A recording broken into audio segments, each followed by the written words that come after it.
Test. 1, 2, 3. Red leather.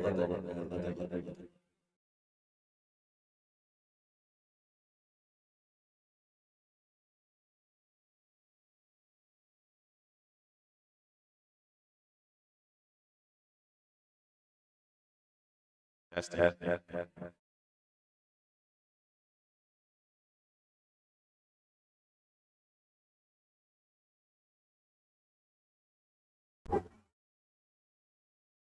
Isabella. Yeah.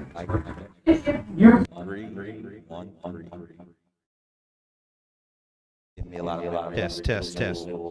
Sit next to the kid that was left-handed. All through middle school, they wouldn't change anything.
Testing.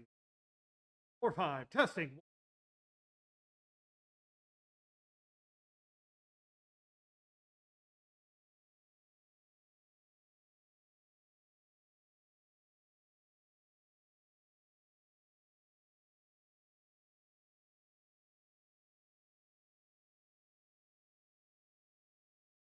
Good evening, ladies and gentlemen. Welcome to Bengals Stadium at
Good evening, ladies and gentlemen, and welcome to Fuquay-Varina High School for tonight's matchup of the South Garner Titans versus the Fuquay-Varina Bengals. Tonight is a big night. We've had over a year dealing with COVID-19, not knowing if we would have a season. The season is here in the spring, and we will get to culminate these seniors for their fourth year, final year of football. We're also going to culminate the band and the cheerleaders. So at this point in time, we'll turn over to head PA announcer, Mr. Smith. Good evening, ladies and gentlemen, and welcome to Bengals Stadium at Fuquay-Varina High School. Tonight, your Bengals take on the South Garner Titans. But first, it's senior night.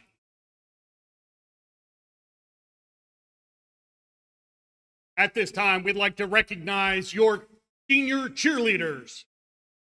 First up, Brielle Bowling. Brielle is accompanied by her parents, Adriana and Bobby Bowling. Brielle has been a 4-year varsity cheerleader for the Bengals. Her favorite high school memory includes riding the bus to away games with her teammates. Following high school, she plans on attending the University of North Carolina at Charlotte to study advanced nursing. Ladies and gentlemen, Brielle Bowling.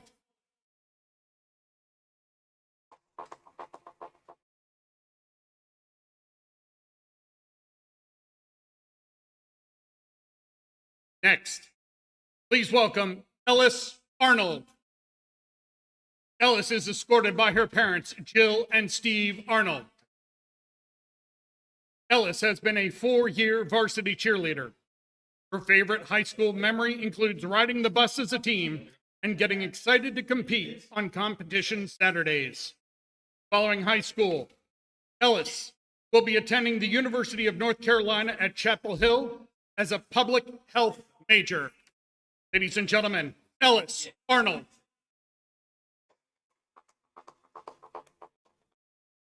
Finally, Madeline Blackman. Madeline is escorted by her parents, Candy and William Blackman.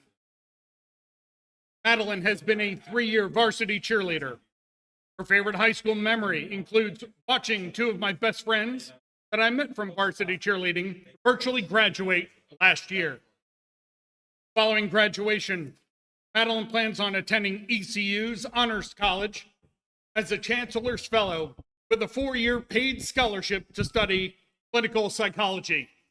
Ladies and gentlemen, Madeline Blackman. And now for our senior football players. Number 4, Nigel Pierce. Nigel is escorted by his grandfather, Thomas Pierce. Nigel plays running back and safety. Favorite high school memory includes playing football with the Bengals. Following high school, Nigel plans to continue to play football at the college level. Ladies and gentlemen, Nigel Pierce. Number 9, Connor Rosenblum. Connor is escorted this evening by his mother, Deborah Rees. Connor is an outside linebacker for your Bengals. Favorite high school memory includes weight training with the team. Following high school, he plans to play college ball. Ladies and gentlemen, number 9, Connor Rosenblum.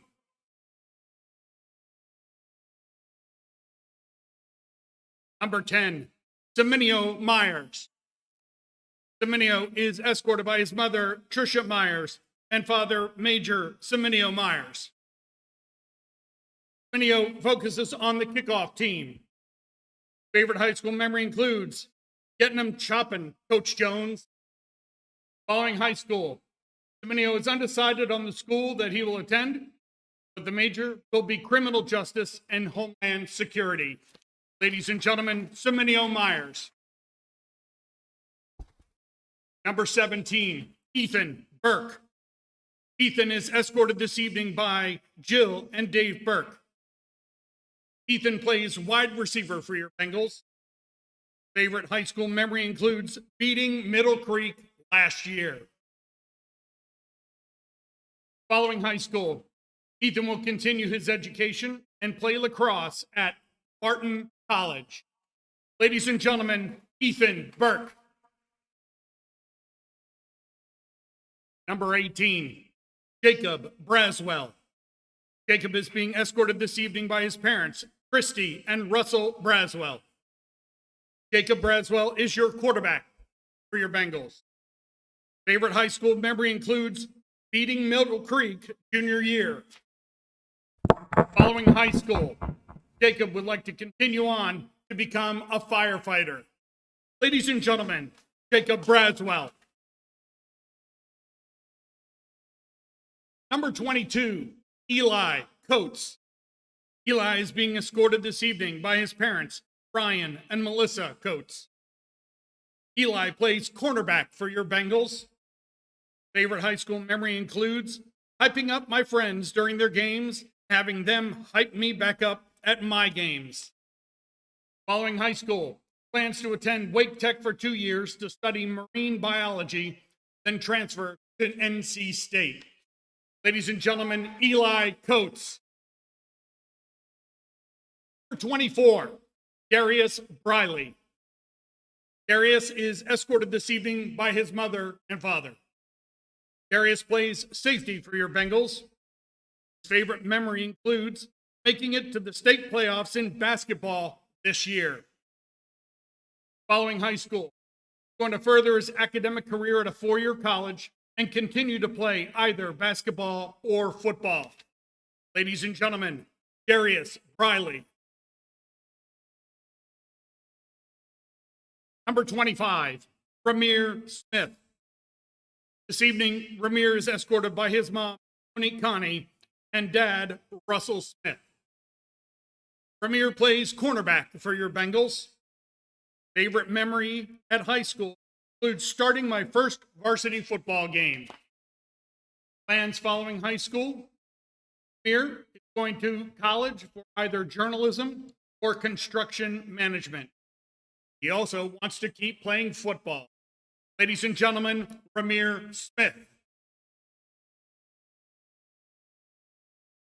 Number 30, Joseph Carlin. Joseph is escorted this evening by Stacy Horvath and Chris Carlin. Joseph is a linebacker for Bengals. Favorite high school memory is when we beat Middle Creek last year in overtime. Sensing a trend. Following high school, plans are undecided. Ladies and gentlemen, let's hear it for Joseph Carlin. Number 32, Ryan Buckwald. This evening, Ryan is escorted by his father, Gary Buckwald, and sisters, Kaylee and Isabella. Ryan is an outside linebacker for your Bengals. Favorite high school memory includes being able to play on the field with my brothers. Following high school, he plans to attend Wake Tech, then transfer to North Carolina State for engineering or business. Ladies and gentlemen, Ryan Buchwald. Number 37, Caden Linkus. Caden is being escorted this evening by his mother, Courtney Linkus. Caden is your running back for the Bengals. Favorite memory at high school was bonding with the different teammates I've had over my years of football at Fuquay-Varina. Following high school, plans to attend college, become an EMT. Ladies and gentlemen, Caden Linkus. Number 45, Jared Rosenberg. Jared is escorted this evening by his parents, Michael and Trisha Rosenberg. Jared is a linebacker for your Bengals. Favorite high school memory includes beating Middle Creek junior year. Following high school, Jared plans on attending East Carolina University. Ladies and gentlemen, Jared Rosenberg. Number 50, Jeremiah Waldron. This evening, Jeremiah is being escorted by Akila and Javier Waldron.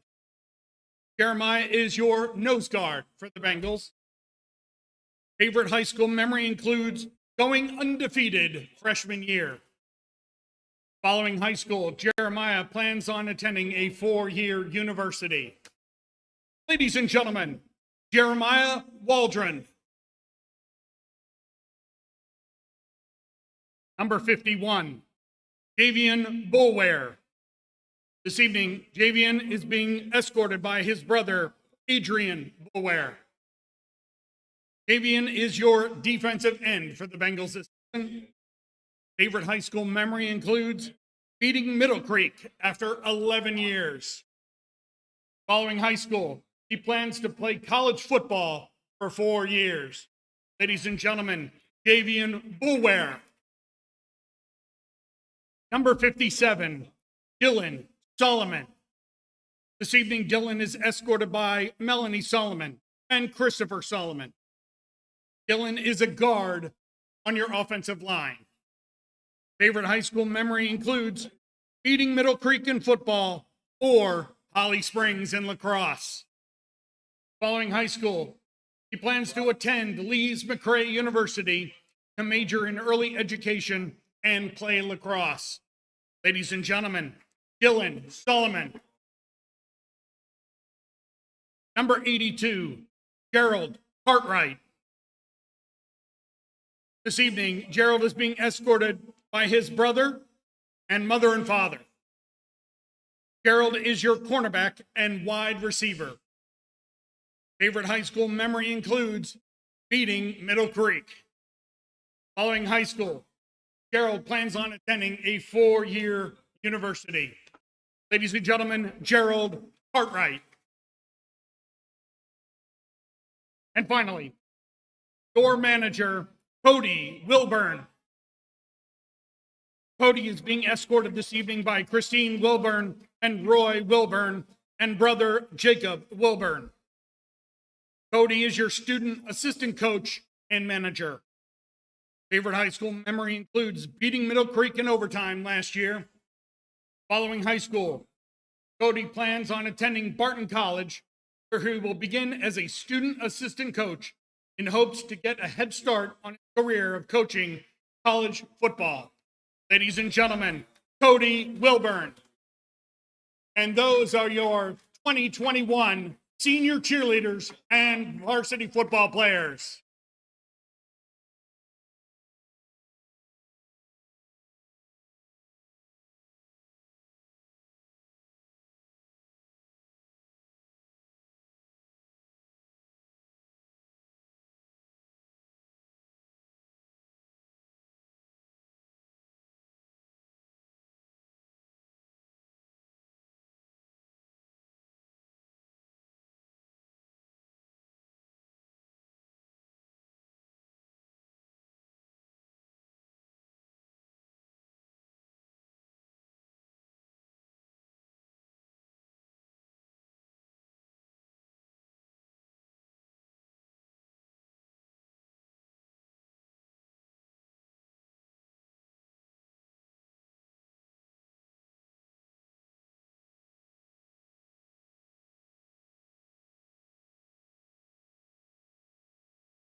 Good evening, ladies and gentlemen, and welcome to Football Friday here on the Bengal Football Network. Tonight we have a beautiful spring night for football as the South Garner Titans take on the Fuquay-Varina Bengals. My name is David Oliveira, and I'm here with my co-host Evan Rogers. Evan, the Bengals are 2-2, fighting for one of the top two positions in the conference for Bengals playoff spots.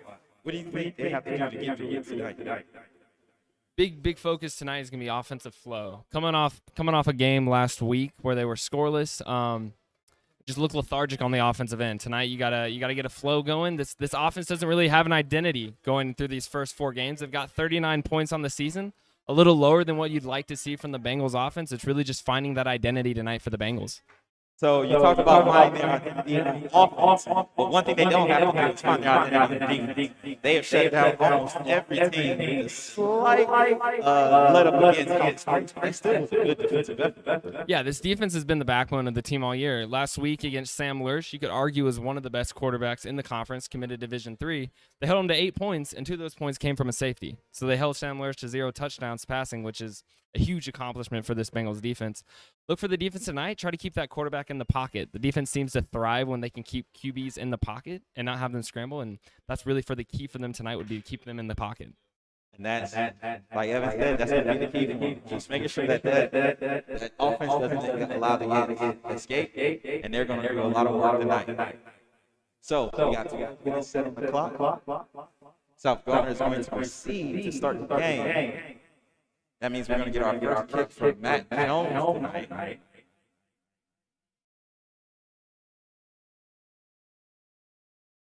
know you guys get beat this, but this is one of my favorite uniform combinations for the Bengals.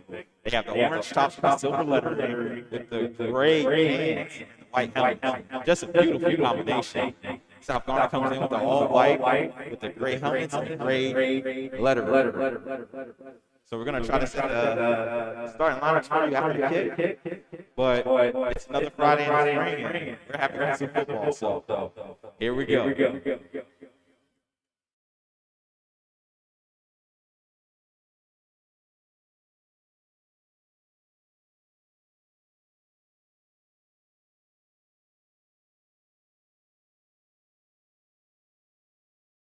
So the first kick is going to be a hooch kick. Didn't send it all the way down the field. It's going to be down the 31 for South Garner, and that's going to start.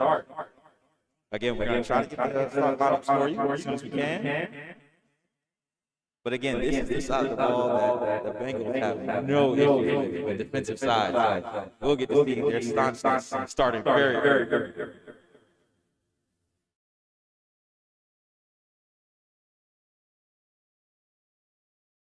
They were able to hold.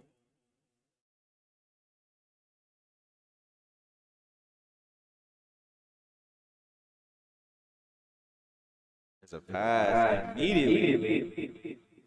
And the ball was there. Probably would have been tipped, but that was great defense in the first pass.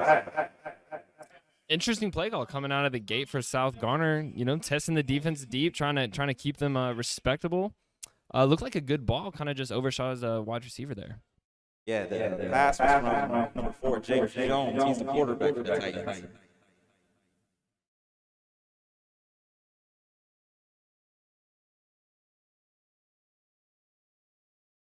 There's a snap, little high. There's a handoff. Outside to the left. It's going to get contact. About 4 yards on the gain. So that's going to bring him 3rd down and 6. Actually, let's say 6 yards on the gain. That's going to bring him 3rd down and 4. Ball placed on the 38-yard line.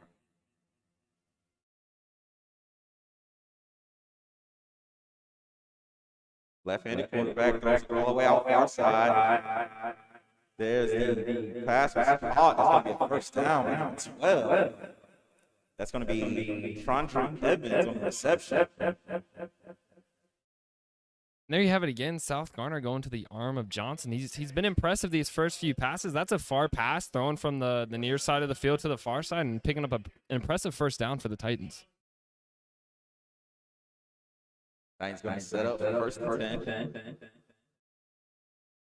Still on their side of the field. There's another high snap. The quarterback gets there this time. He breaks away from the tackle. The pursuit gets there. But that's a great way for the 25. Jordan Reed to turn nothing into something. That was a pretty good run there with Jordan Reed.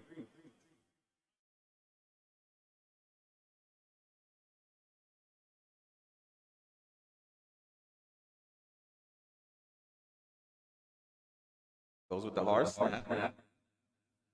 Wait for the call forward. Sideline coach.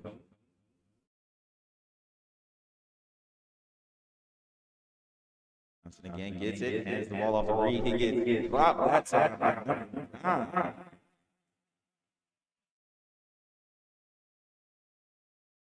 Number 9 for the Bengals is Connor Rosen.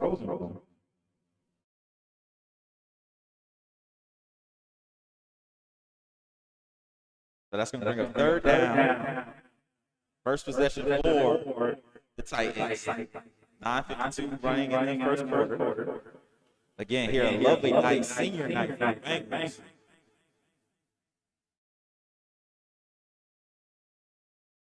Snap, he's going to roll to the right. Interesting, left-handed quarterback roll to the right. He's going to go for the outside, but he does not get there. It's hit very hard by number 14, Chase Gaddy. That is big time hit. You see throughout most of that first drive for the Titans, the center's snaps are kind of lofty, don't have much air under them. And you see the Bengals are lining up big number 50, Jeremiah Waldron, right over the center. So I'm sure the center is feeling nerves. That's a big kid you've got right in front of you, and that definitely hurt their drive because it took longer for those handoffs to get developed and longer for the quarterback to roll into the pocket. Yeah, it's taking a lot of offensive congruity together.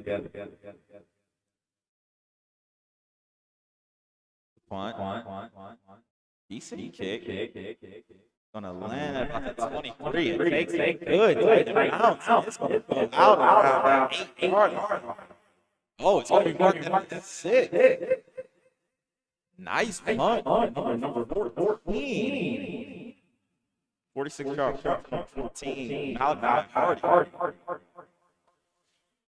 And again, we talked about the offense, so this would be a great first drive to get this offense running. Yeah, this is obviously you don't want to be starting with your toes at the back of your own end zone, but here the Bengals have an opportunity coming off that big stop by the defense to put some points on the board and find some offensive continuity.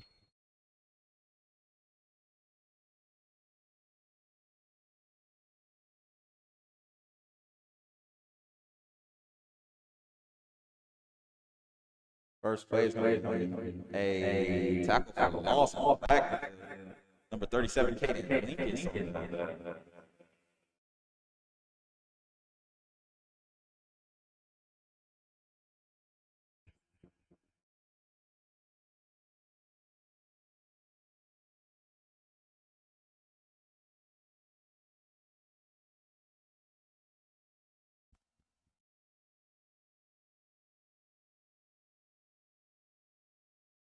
Second and 12.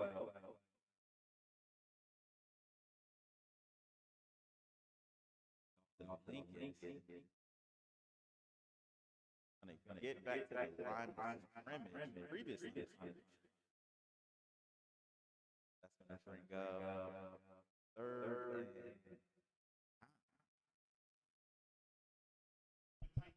And look for this big third down and 10. Maybe the Bengals try to maybe go through the air or get it to one of your playmakers on the outside.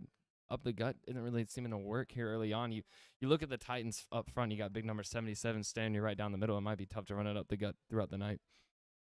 Yeah, that's going to be an issue for the Bengals. Just starting off, especially when those guys are fresh. There's going to be the drop back. The throw is going to be short to Nigel Pierce. It's going to be incomplete. And Coach Hall's going to call on his special teams to get the punt to see if they can salvage some field position out of this. So, first possession, not as hot as we were looking for, but you know there's time for it. So hopefully we'll get a good punt out of this one. And yeah, this is a big punt coming up for Jones. You got your toes on the back of your own end zone. You don't want to cause maybe a touchdown or a safety for the other team.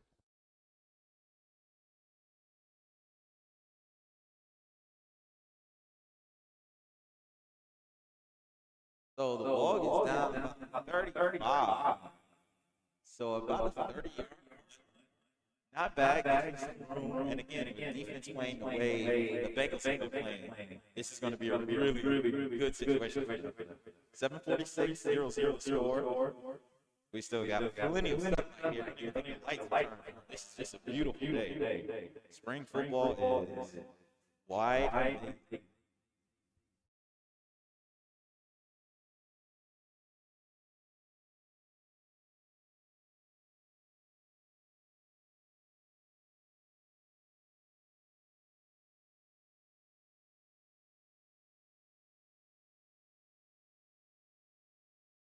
Four gets the scramble. Turn the Jets. Pass first down.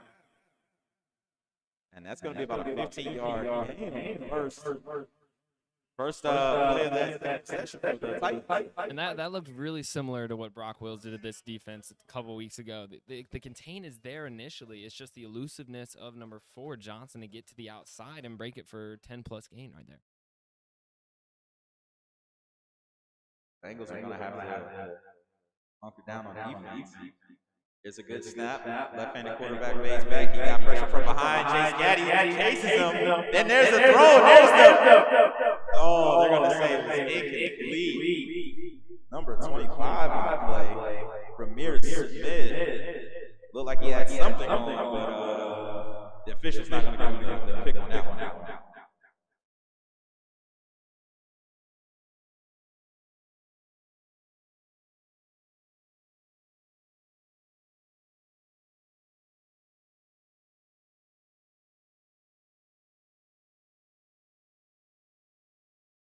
Second and 10.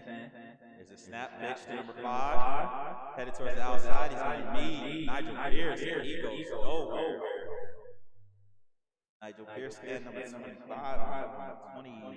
45 play. Jared Rosenberg. That's what we saw a lot against Holly Springs. Rosenberg just all over the place. He's a feisty linebacker. He gets to his cuts immediately, and that was good contain right there by the Bengals on the outside. One thing that you know as a broadcaster is sometimes you're going to go places where you know some names, but there are some names that you just call over and over and over. He's one of those guys that you just call his name the entire time.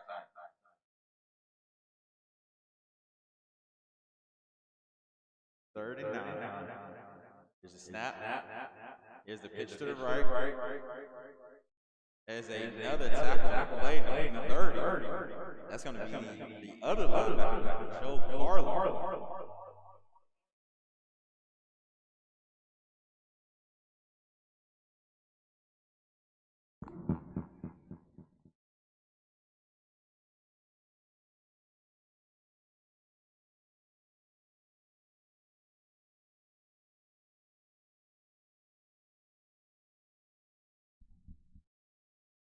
Fourth down play. Looks like there's an audible.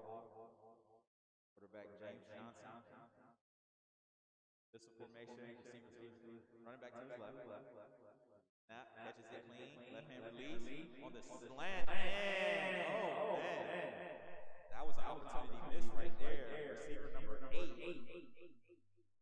or number 6, excuse me, Alex Powell had it and dropped it. That's just honestly a break for the defense right there. South Garner, if he catches that, he's either having 6 or they're having first and goal inside the 5. That's a big stop for the defense.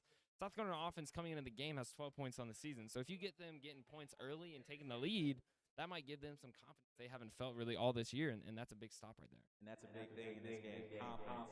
And if that team can pick up some confidence, that would be an issue for the Bengals. But the Bengals are back on offense, having dodged a near bullet right there. We're going to set up the receivers to the right.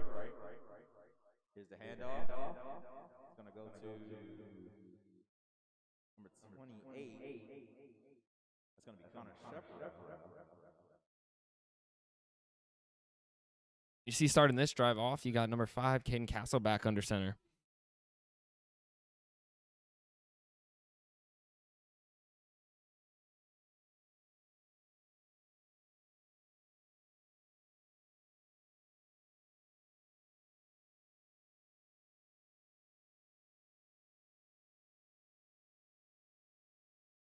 Is going to be the speed play number 3. He's got a wide open space. He has to turn on the Jets right here. And he gets closed out. Number 3 on the carry. That is Malcolm Ziegler. And that is a big play. The Bengals needed that to get them out of to cross there. Crossing this Titans field position for the first time. And who would have guessed when in doubt and your offense is struggling, you're going to give the ball to the freshman who makes a huge cut up the field and gets 25, 26 yards on that game to get the Bengals kind of in an offensive flow. That's a good thing to have. You're that deep at the skill positions that you can bring a freshman. Oh, here's the run. It's a great fake on the handoff. Number 22, Dante Garner with a big tackle right there.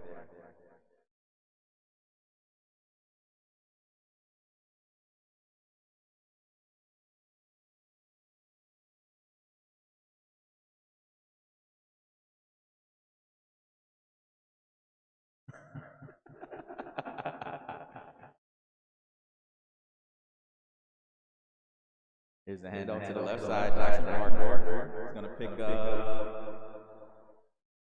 a tough 4 yards. Got hit almost immediately, but still made something happen. Great play by the senior. Excuse me. And like you said, that was a tough 4 hard-to-earn yards right there. Setting up a 3rd and manageable for the Bengals. You think it'd be 4-down territory, but that's a big run to set up more of a manageable 3rd down for the Bengals. What is Coach Hall going to head to in this play?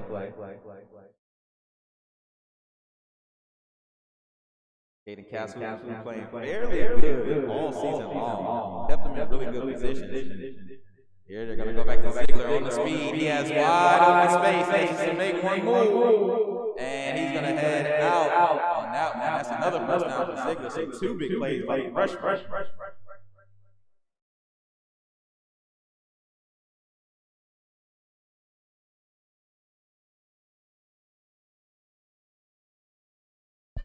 The Bengals might be finding the recipe to expose South Garner here on this first drive, and it's going to the outside.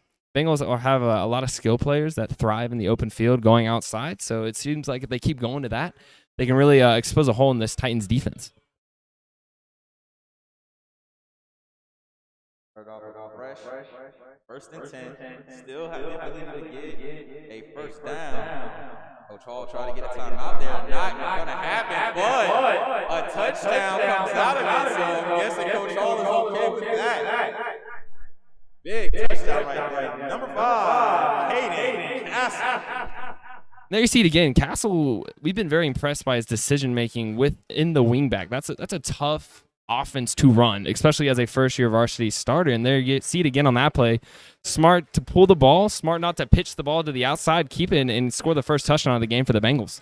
Oh, there's so many reads that you have to have when you're a wingback quarterback. You have to make sure you drop for the dive, or you pitch, or you make sure that the speed option is running right. He just handled it so well. And again, last time we were on the broadcast, he had 2 throwing touchdowns. So we'll see how this works out for the rest of the game.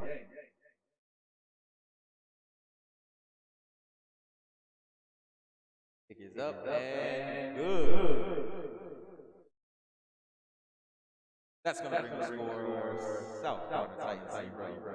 Your Fuquay-Varina Bengals 7. And we're going to take a break here. And we're going to take a break here on the Bengal Football Network.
All right, welcome back to the Bengals Football Network. We're here at Bengals State. 3:33 in the first period left to go. 7-0. The Bengals are up with a touchdown from Hayden Passer on the last possession. A scramble to the right. Design run play from number 4, James Johnson. He is going to get blown up on the play by Darius Riley.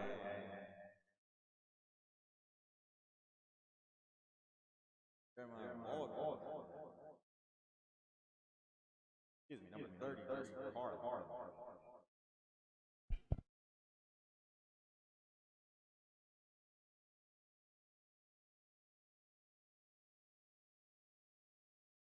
Second and 10.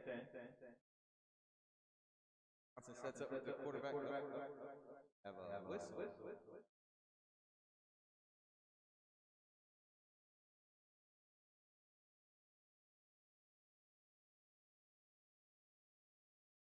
So 5-yard penalty on defense.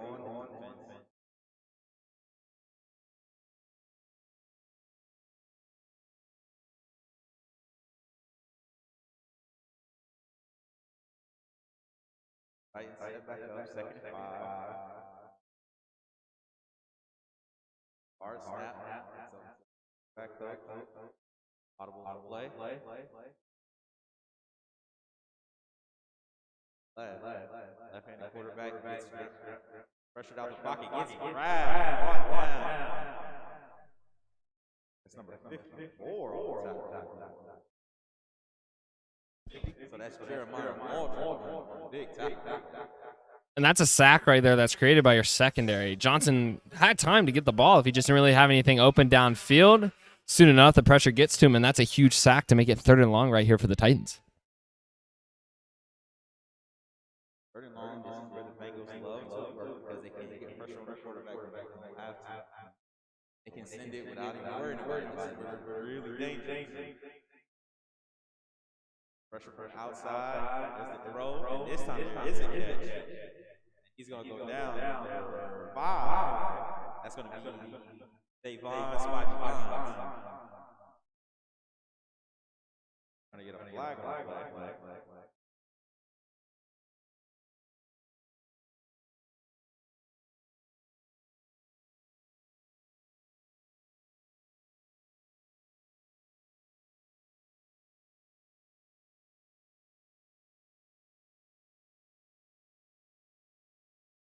So we're going to get an unsportsmanlike conduct penalty from the receiver after catching the ball, spiking it off of the player.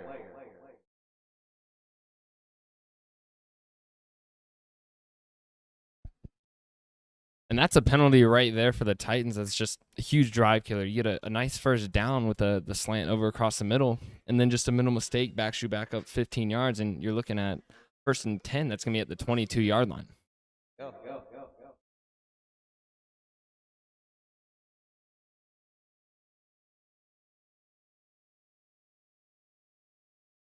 Oh, still first down.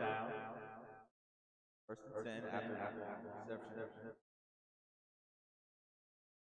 Quarterback. It's going to bring the running back to the left side. The pocket has plenty of time. He's going to scramble. He's still looking. He sets up, throws the ball across the middle, and that looks like a pick. And that's going to be an interception right there. Number 4, Nigel Pierce. That's a huge play right there for the Bengals. Looking at this game pre-game, I was thinking, what could this defense do better? They'd been great all year, holding teams to minimal points, and the big thing is really turnovers. This defense hasn't forced that many turnovers as good as they've been this year. Huge turnovers, setting your offense up first and 10 inside your own 30-yard line. See if the Bengal offense can capitalize on this opportunity. That's a great way to flip the field for your offense. You know they're having some issues. Go ahead, let's flip the field for them, and let's really push them and allow them to have the opportunity to not have the pressure drive all the way downfield. Bengals will start it up. Castle under center. Parker is the motion back. Ball handed off to Shepard. Hit immediately. Brought down.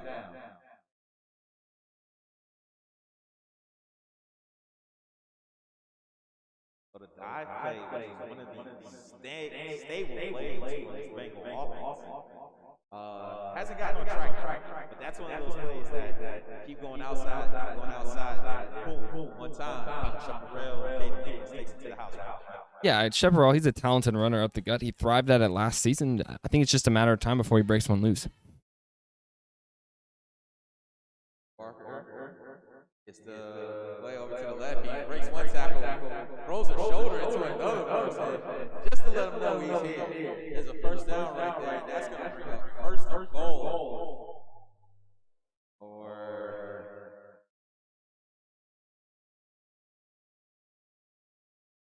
Bengals are literally inches away from being able to have gotten a first down, so it's going to be first and goal. Got to wait for the play to come in and break the huddle. Work out to the right. Last time we were on call, Ethan had 2 touchdowns, and this was the area where he had one. Here's going to be the speed play to Nigel Pearson around the side. He's going to get the opportunity. He's going to fall towards the pylon. Touches the pylon. Touchdown!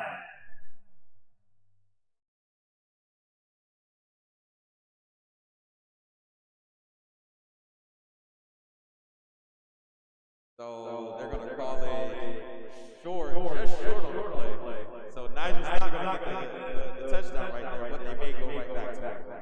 And there you see it again, the Bengals offense thriving, getting the ball to their playmakers out in space on the outside. You saw Barker 2 plays ago get to the outside, pick up a huge first down, and then Pierce right there, inches away from the goal line. I guess his knee was down before he hit that pylon, setting up a second and goal from about the 1-yard line.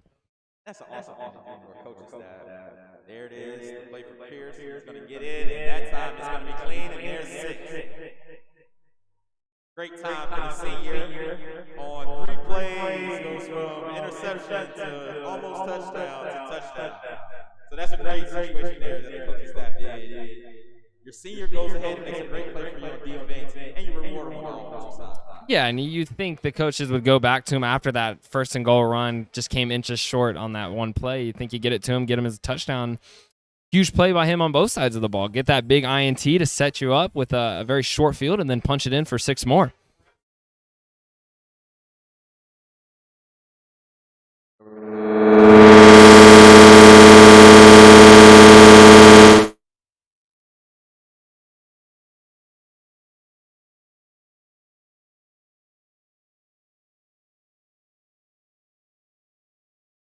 So there's a penalty on South Garner.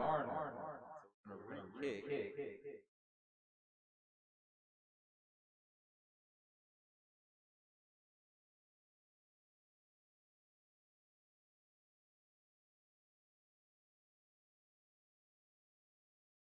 Confusion by the bank players. They heard the penalty.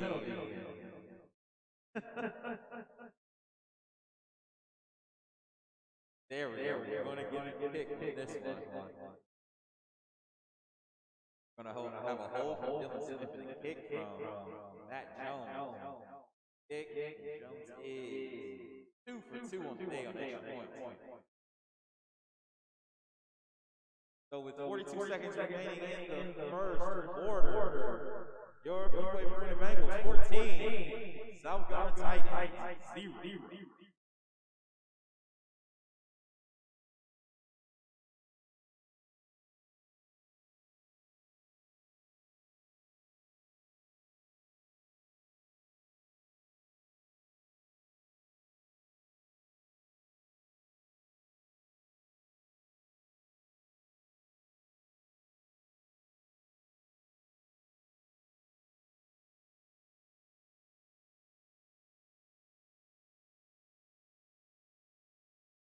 Going on.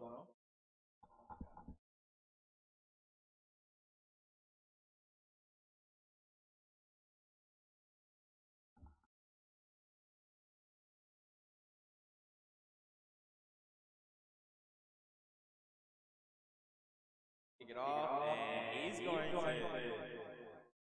kick the ball off, and it is stolen. That was a live ball, and that's just great recognition right there by number 7.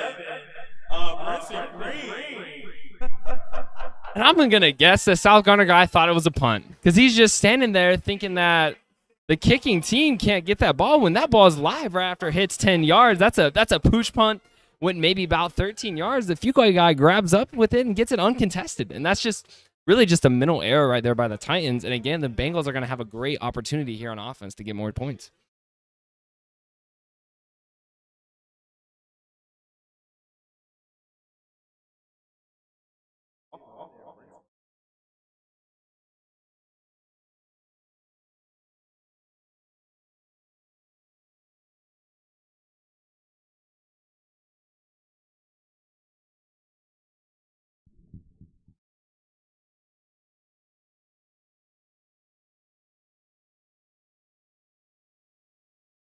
Timeout South Garner.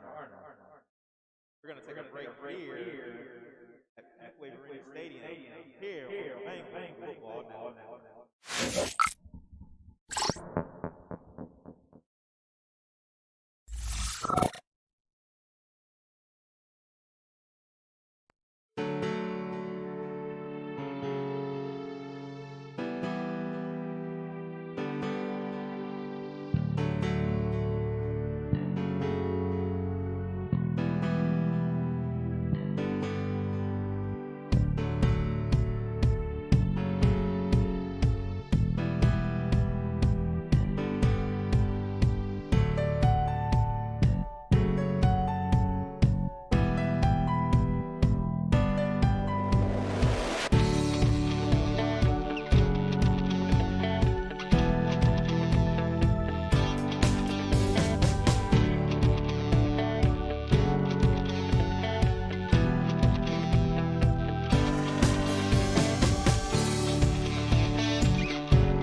So we had to take a little bit of extended break there to get everything situated. So let's just map it out. You guys saw the play. It was kicked. It went 10 yards. Princeton ran under, caught the ball. But what I'm thinking they're going to say is that there was a fair catch called for, and there was interference on the catch. So that's going to bring the ball back, or bring the ball forward for this South Garner Titans. So there's a penalty on the Bengals for the interference on the kick. And that's a huge play right there. You go from thinking you've got the ball inside your own 40 to South Garner, after that penalty, is going to have the ball inside their own 40, looking to try to respond to these two Bengal touchdowns in here in the first quarter. This is a great turn of events for South Garner, because it was really calling out there fast. They would have got that amazing word we always use, momentum, but it came out immediately. Coach Hall is still having a conversation with the head official. The ladder numbers high. Now he's starting to come on back, and I think he's going to go ahead and concede.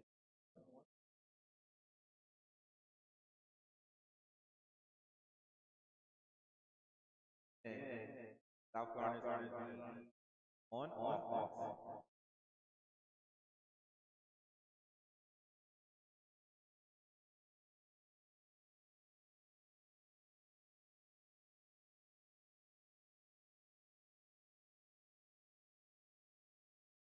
Head official has now gone on the far side to speak to head coach for South Garner.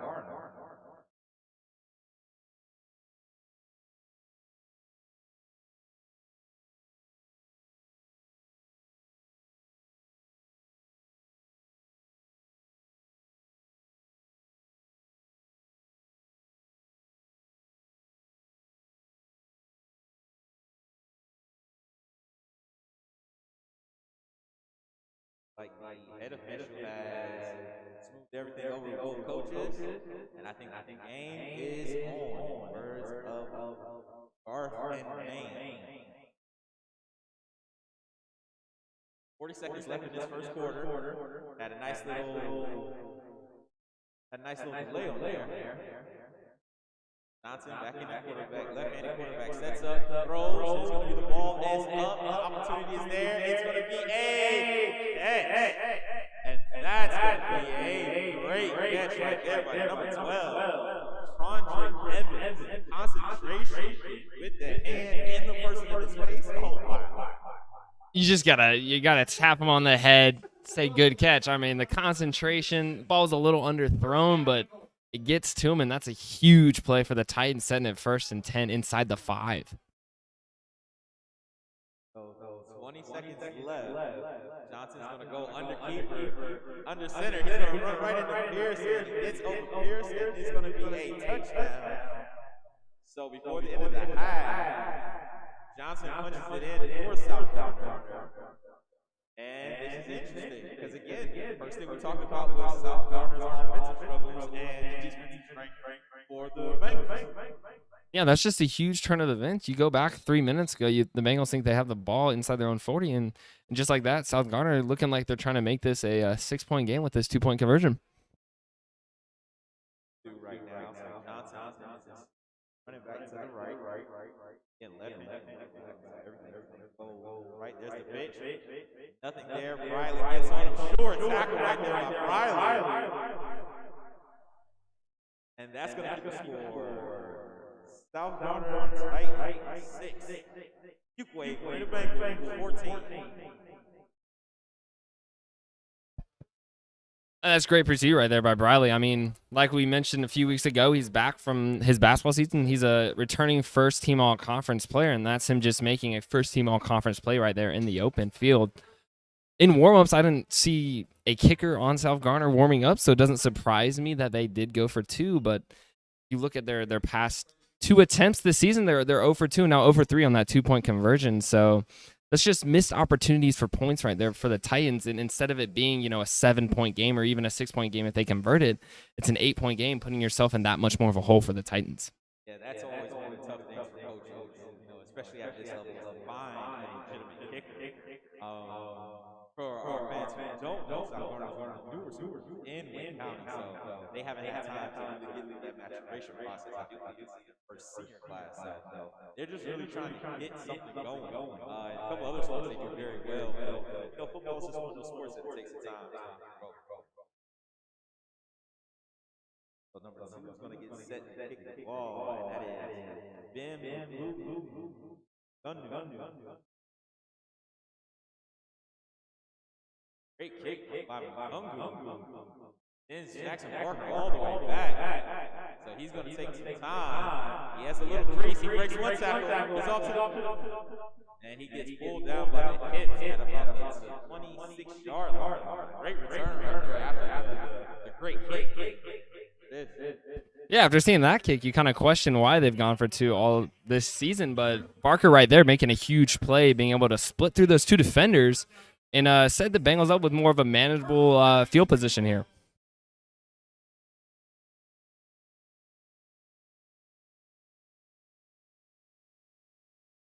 So we got a quarterback switch at the moment. That's going to be number 18.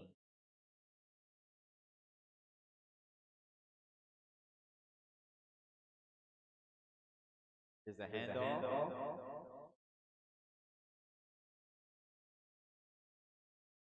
For 28, Connor Chaparral with the play. And that is the first quarter here from Bengal Stadium. South Carolina Titans 6. Your Fuquay-Varina Bengals 14. We'll be right back.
Ladies and gentlemen, welcome back to Bengal Stadium. Bengals up 14-6 over South Garner Titans. Bengals going to take over on offense. They're going to switch sides after change of quarter, so second quarter. Raswell still under center on the common shopper road again. Net right there. The inside defense of the Titans right now is still pretty staunch. Early in the game, but again, that's something that you just keep doing just to bring down. Yeah, that's kind of like a principle of the wing tee is you want that 3 yards on a cloud of dust, really, and that's kind of what the Bengals are getting right now, just punching inside, and we see every time they do get it to the outside, usually results in a pretty big play.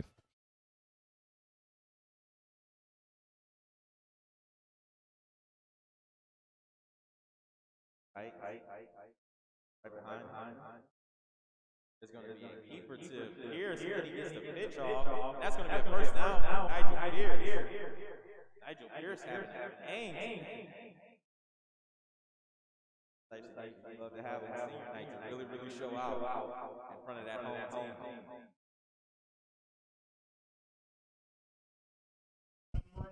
And there you see it right on cue, the Bengals offense pounding it up the middle and then getting it to the outside.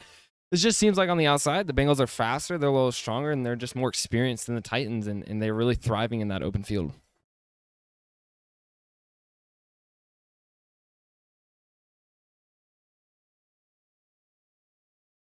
And again, that inside interior is still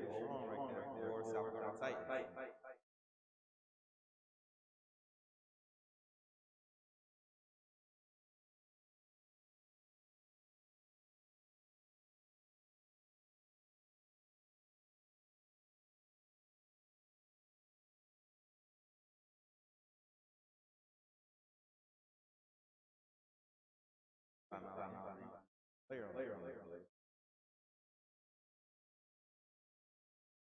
that would take a player from Bengal State.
All right, and we're back. Bengals Stadium, 18-6. Bengals up. Here's the handoff to Shepard. Hit immediately by number 21 from Titans. That is Armin Overton. Solid play right there for the South Garner Titans. So 3rd and 7. And you're looking here on this upcoming 3rd and 7, maybe the Bengals try to go through the air. Brazel likes to pass. He's a very good passer. He's proved it last season. And it's a big 3rd down coming up here for the Bengals. Like he called, steps back, goes, perfect spiral. The route looks like it got cut short. No interference in the play. Defended by number 14, Malachi Hardy. Good ball, decent route. Looks like it just got shut off by the DB. So that's going to bring up 4th down. Coach Hall's going to bring out his punt team. Yeah, I like the play. I like the design, and it was a great pass. The only thing I really would have liked to see on that is Ethan Burke on the field. You see him on a big 3rd and 7. Season ago, Brazel and Burke were kind of that 1-2 connection punch. He's clearly his favorite target out there, and it really sucks that he wasn't out there on that 3rd down play. Oh, yeah. You saw last week. And there's a good punt by Jones. And that's going to keep rolling. And it's going to get inside the 5. Looks like it's going to roll out about 4. Let's see what the official drops it at. He's going to drop it at the 4-yard line right there. Great punt right there by Matt Jones.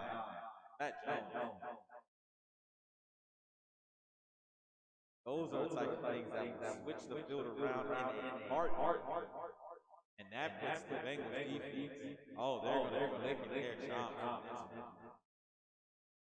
So 9:29.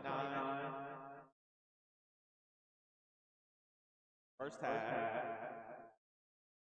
Coach Hall still has all 3 of his timeouts. South Garner has 2. 1st and 10. Johnson sets back. Looks over to Go. Check the wristbands. There's the auto. Split out. Give over. There's the timeout.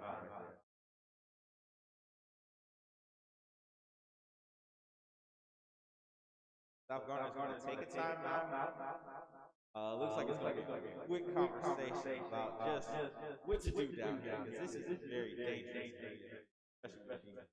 And you saw right there in the pre-play, you saw Rosenberg kind of toying with him, coming up like he was going to give pressure. Clearly caused some confusion there on the offense. And like you said, this is dangerous territory if you're the South Garner offense. And if you're the Bengals defense, try to bring some pressure specifically up the middle. We've seen throughout the game still the center snaps are just, they're not getting to him. There's very little zip. They're kind of loftier up there. You line up some pressure right underneath him, he kind of gets rattled, and maybe he does snap one finally over the head of Johnson. That center is more worried about blocking and getting the snap back there, so that's why it hasn't had that zip fast. And like you mentioned before, that probably just comes with them being a new school. It's hard to find, guys. If you look on the sideline, they're a smaller team, not necessarily in size, but just in numbers. They seem to have maybe 35, 40 dudes. It can be hard for a new school to really find guys to put out in uniform on Friday nights. All right, so the Titans are back out. Left side, Johnson. Claps his hand. Go back to the wrist. Play. Back on his left side. Back on 25 read. That going to follow read over the left hand side. He's going to get push. Foul.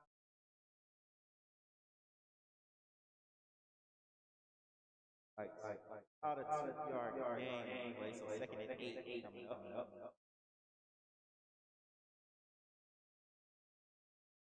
There you see it again. All throughout the night, the Bengals defense are containing that outside run really well. It looks like he might have gotten a big pickup just because of how much he ran, but really he only got 2 yards up the field. He's taking a lot of punishment. He's run, been in play. There's a good throw to the outside. It's a nice first move, but then he gets struck by number 24, Riley, and a host of other Bengals players to finish the tackle. Riley with a great stop as he was trying to cut the ball back inside. That reception was from 6. Alex, wow. We're kind of seeing first out Garner 6 might be leaning towards his favorite target. About 80% of his passes have been been intended for number 6 on the Titans.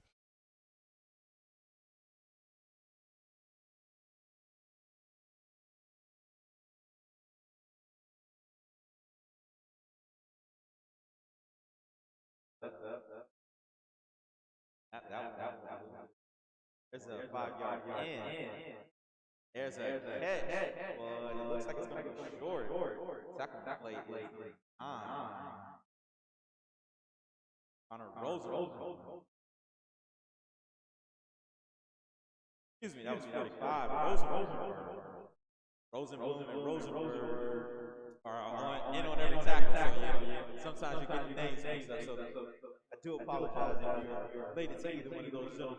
I called the wrong name on agency. So we're going to work on that.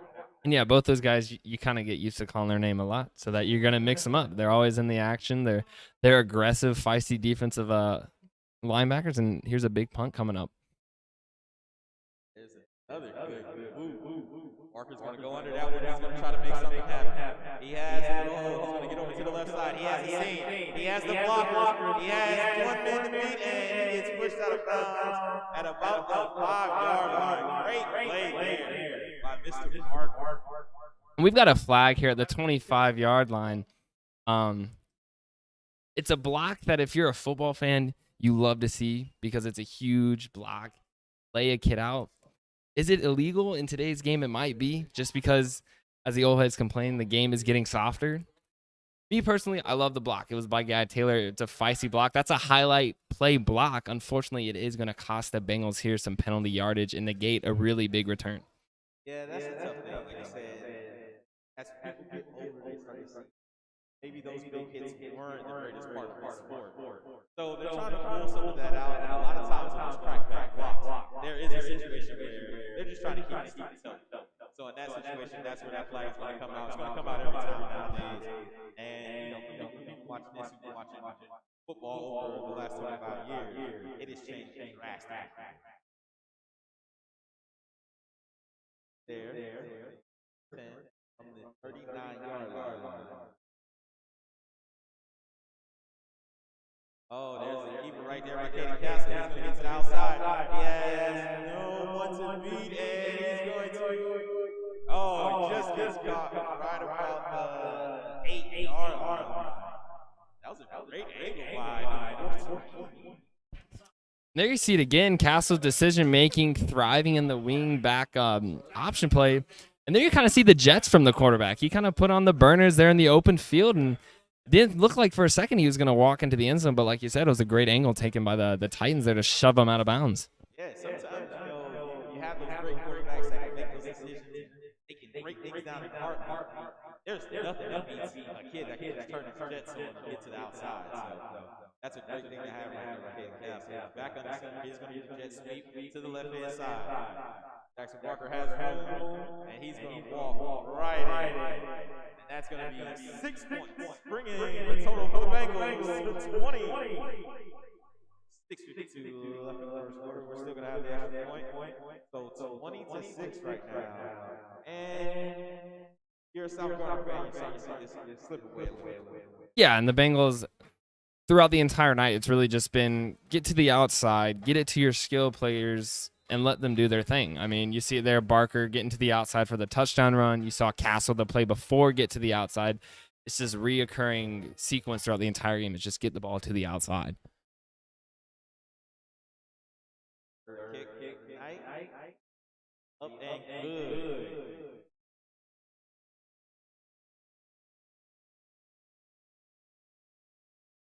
Here a beautiful arch here in Fuquay-Varina.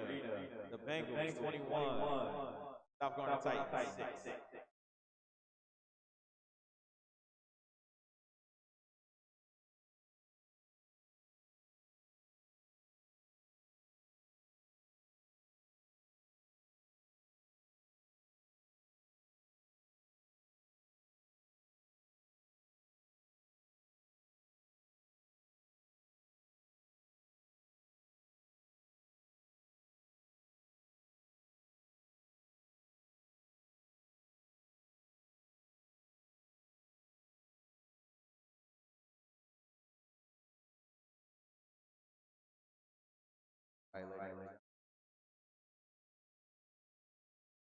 Will gets set to kick the ball off. Great job, especially kicks off the tee. He's been hitting all of his extra points. Now we just got to set him up for a long field goal try just to get forward. Yeah, he's improved a lot from a season ago. Last year, the PATs were a little hit and miss, and this season, he's only missed one. It was the one against Holly Springs. Other than that, he's drilled them all through. That is about the confidence. Putting that confidence throughout the year. Kick. Found a little seam. And the ball's picked up late.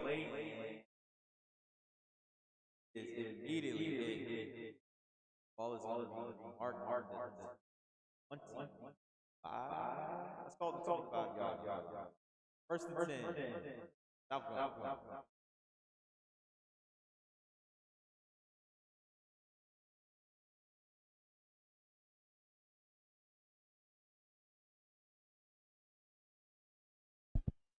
Let's see if the Bengals can build off of that huge 3-and-out deep inside their own territory from last drive, and see if they can keep containing this Titans offense.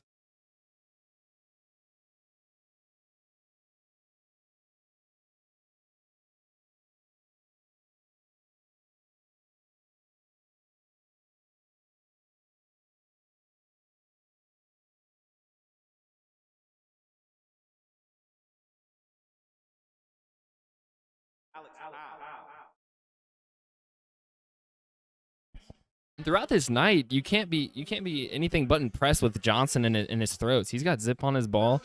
He gets it to where only his guy can get to the ball.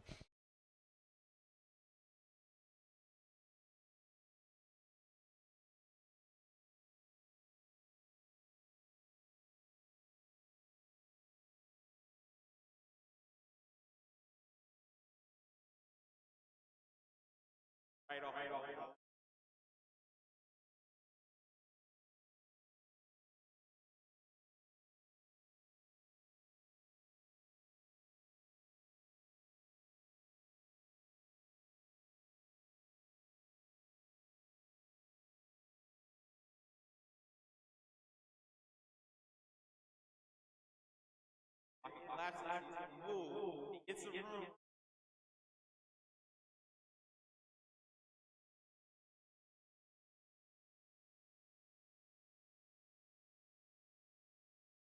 Not as dangerous as Holly Springs, but he has.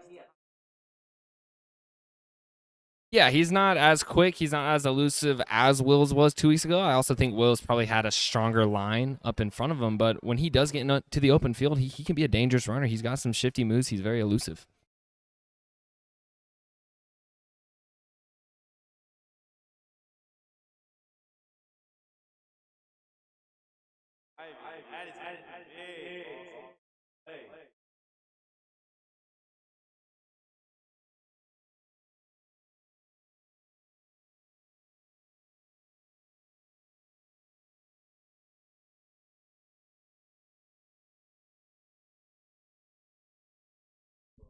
On the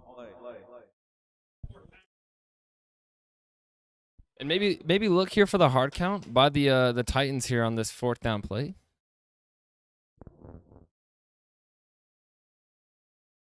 There's 4th down.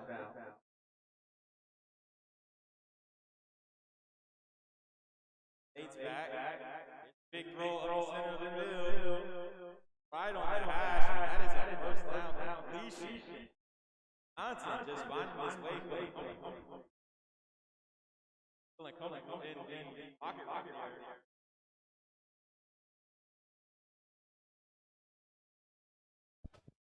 That's a really impressive play right there by Johnson. Going through his reads, it's tough to find a high school quarterback who can stay in the pocket and go through all his reading. He delivers a nice ball right up the seam.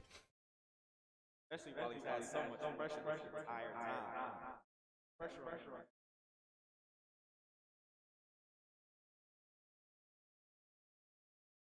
Eight handoff. 5.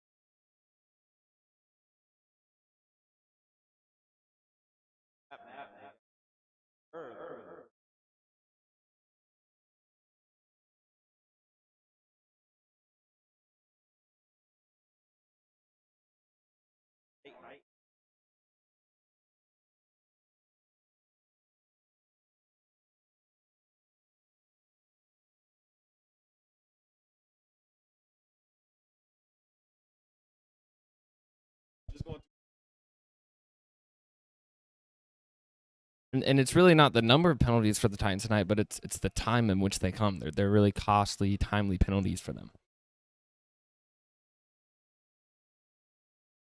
Beautiful 5-step drop. Lets the ball go. Ball is out of bounds. That was a beautiful drop. It looked like one of the quarterback passing camp. And as soon as he hit the throw it, he hit And it looked like a little bit of confusion right there. He threw it deep. His wide receiver cut his route back up short for a little curl route. But like you said, Johnson just in the pocket. He seems comfortable for the amount of pressure he's getting. He seems calm. He seems composed, and he's getting the ball out where he wants it to be.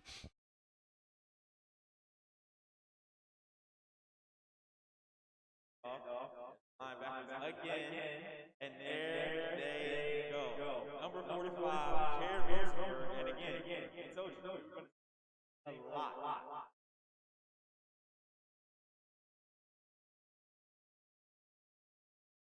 Linebackers, again, not the biggest, not the strongest, but they are there at almost every single play. They have great instinct. Yeah, that's a huge play. Setting up a 4th and it looks like 22. You got the Titans staying on the field.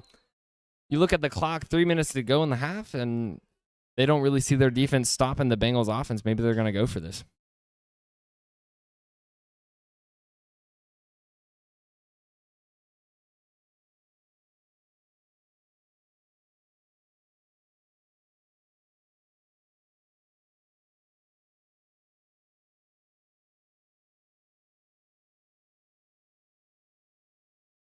Big throw, beautiful spiral on it, and had the receiver open, but nothing to catch there.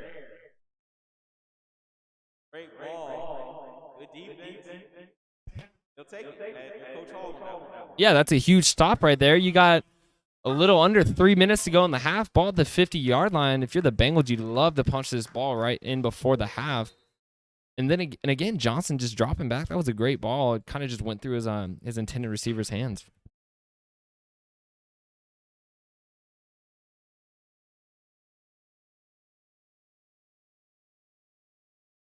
Back on offense. 28 kind of shot the rail, and that was the break we've been talking about all day. He's been hitting the league on the handoffs there. Was that break there? Got a lot of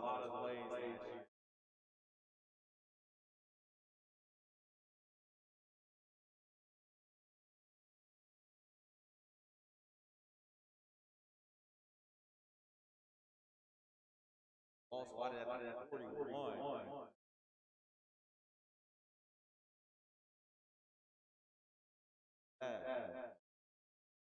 Other.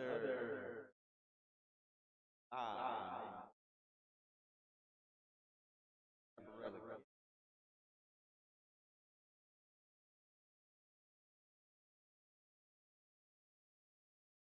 And if you look at the South Garner Titans team, with them being a new school, you think they struggle to find, guys of size, but that front seven, especially that defensive line, those are some big dudes. Like that, those guys could match up with really anyone in the conference, and something they could definitely build on, and something that's very impressive for such a young program. This level is about them. And there's Chaparral who gets out and he trips right there, right out of the 20. He was just hitting his third gear and he trips. Big play right there for Chaparral. Looks like those holes are softening up for Chaparral now. And you can just see this coming along through the whole game. It's kind of just a product of the defense just honestly getting tired. Like you're getting pounded every single play up the gut, up the gut. You got a big back like Chaparral who loves contact. He loves to bounce off defenders. And there you see him break one loose for a huge gain. Big handoff. That's going to be awesome.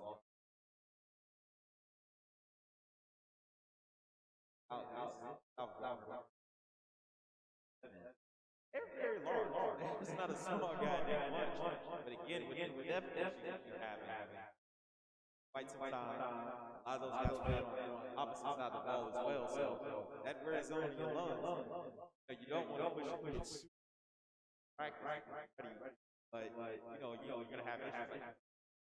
Yeah, and the one team you don't want to face with a small roster and a small depth chart is the Fuquay-Varina Bengals. With that wing T, they want to have 12, 13, 14, even 15 play drives where you're getting pounded every single play. And we're probably going to see this trend continue out throughout the night where the Titans defense is just going to look exhausted because they're getting pounded every single play by the Bengals offense.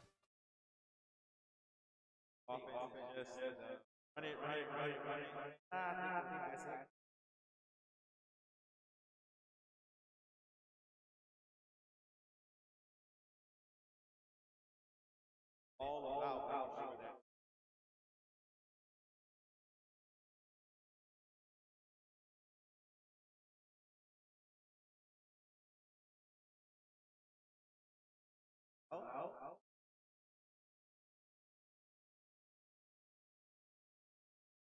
with Kate passing.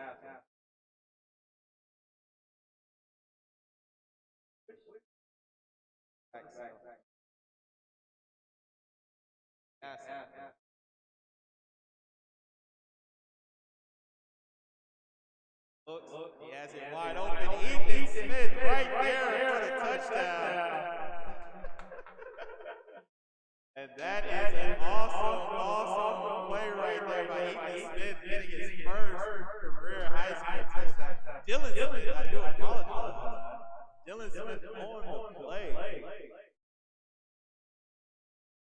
That is a great touchdown. A great tight end, great hands. And that's just what the Bengals have probably been setting up now for almost over a quarter. You just run the ball up so many times, those linebackers, those safeties, they start to cheat. And you get them with a little play action like they did there, and you're going to have a tight end leaking wide open down the field.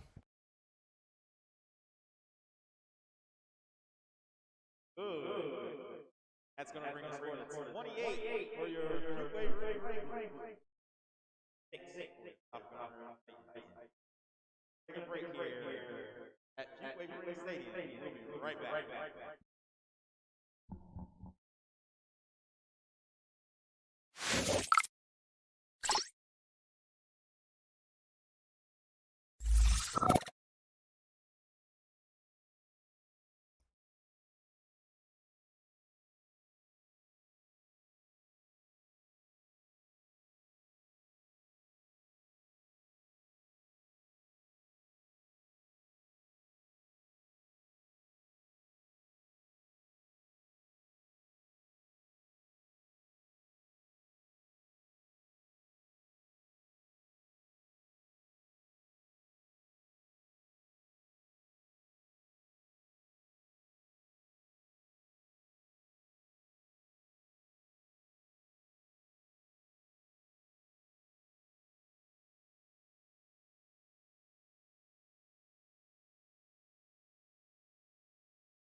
Back here at Bengal Stadium. Kickoff of the Bengals is taken down at 26-yard line. Titans will get a little less than a minute to drive the ball downfield to see what they can make happen. They can get back on the board. If we've learned anything about this Titans offense is that they're not going to play this last drive conservative. Bengals are going to get the ball to start the second half. They've shown that Johnson has the arm and the wideouts to get the ball deep downfield and see if they can try to get a big play here. Back. Pocket, ball is out.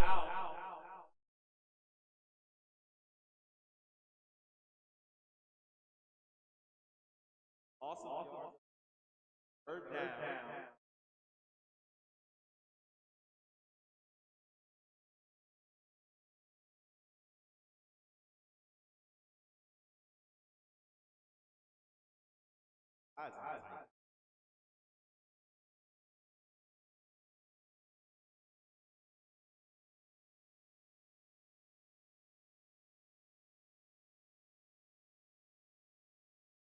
Titans.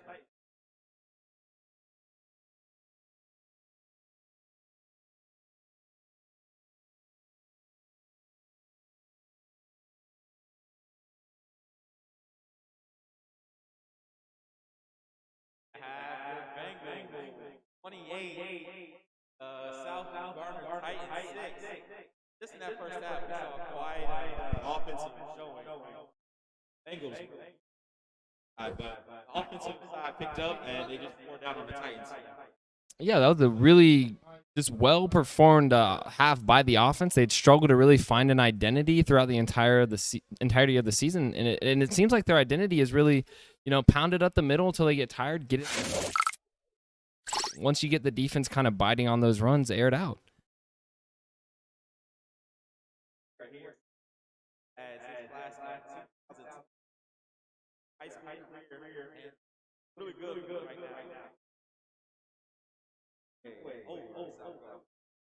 Back.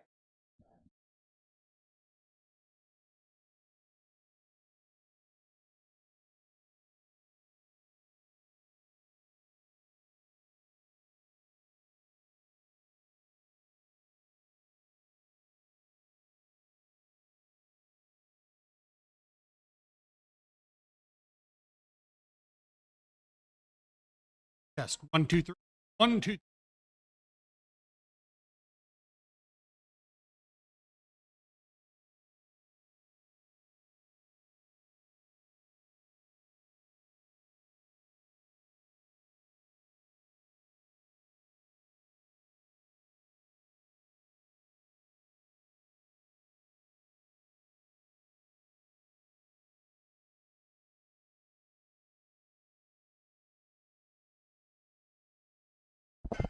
And now, ladies and gentlemen, let's continue to honor our seniors on senior night this spring with members of the marching band. First up, Melina Bulger. Melina is escorted tonight by her parents, Bo and Amanda Bulger. Melina plays percussion and is the percussion section leader. She is the band librarian and concert manager. She is a member of the National Honor Society.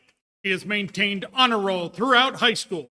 She is president of the Travel Club and a member of the French Honor Society. After high school, she plans to attend Virginia Military Institute Marine ROTC, majoring in modern languages and cultures, French and Chinese. Her future plans are to commission as a Marine officer for a minimum of 8 years, then join the FBI. Ladies and gentlemen, Melina Bulger.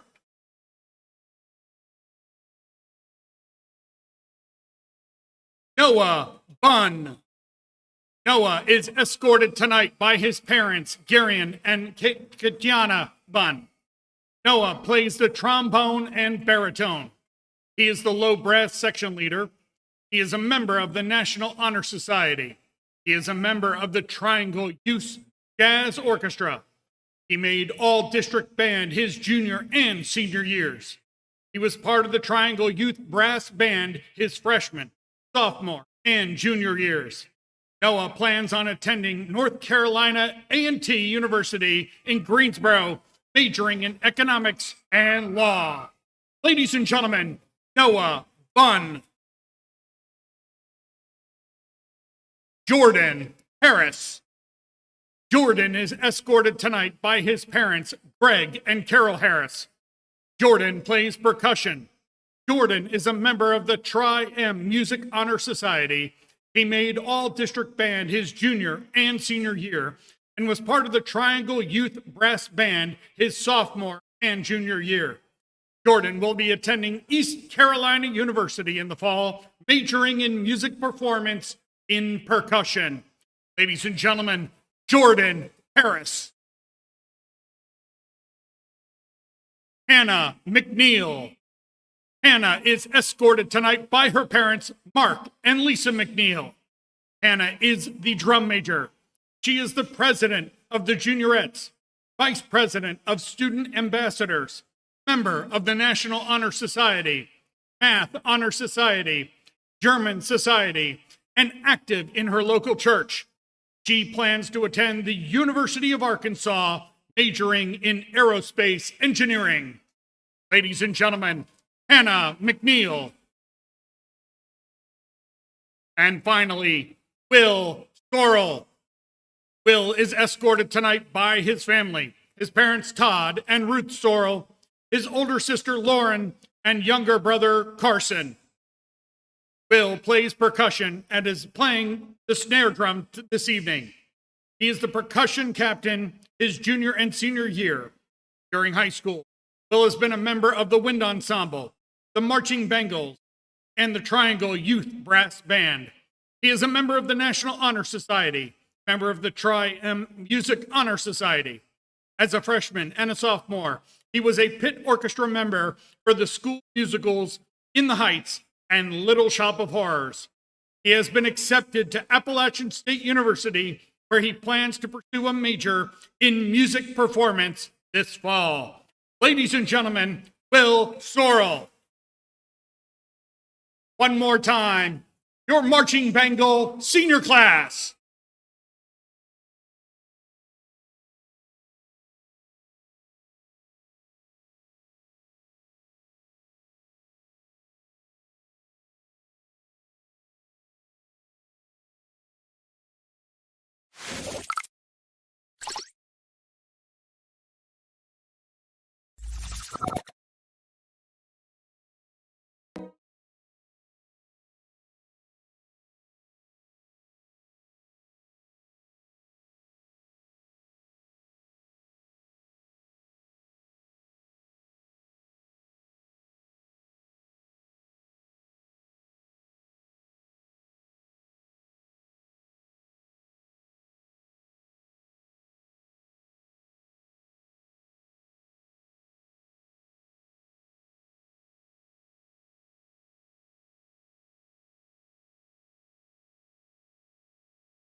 Welcome back, ladies and gentlemen, to Fuquay Stadium. We are here. Bengals up 28-6 over the South Florida Titans.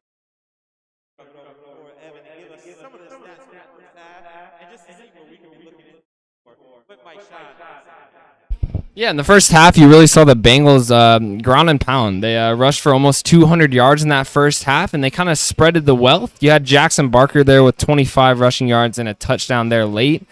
You also had Pierce get in there for a touchdown right after his interception. Then you saw earlier in the game, you had Ziegler break those two big runs in the first half, and he's actually the leading rusher currently with 57 yards for the Bengals. So we got some stars, some of them shining tonight, but we want to keep going against this conference foe because again, here you have the top two. Top two. Before we get this kick to start the second half, I want to shout out to the Score Boys podcast. You can find it on SoundCloud with Coach Cody. Again, the Score Boys podcast. And a shout out to R3 Sports. We want to give a shout out to our main man, Garner. There's the kick. Fresh. He makes a good move right there. Nice hesitation. Still on his feet. Number 3 going across instead of 35. Lovely play right there by the freshman. Making some misses. Yeah, that was just a great cut by Ziegler right there to squeak by a defender, cut up field, and keep going. And that's just like, you look at that player, and that's just like a ball of potential right there. You see him as a freshman playing varsity football. That's something you don't find very often. And not only is he playing, but he's thriving at this level. Have.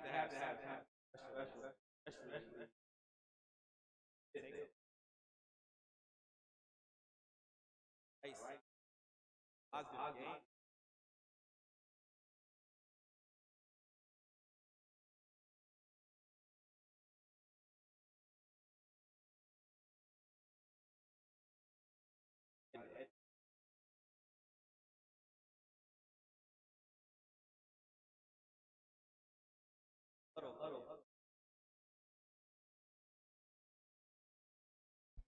Yeah, and I saw that flag come right as the ball was snapped, so it might have been maybe a legal man in motion, maybe something with the lineup there by the Bengals in the pre-snap.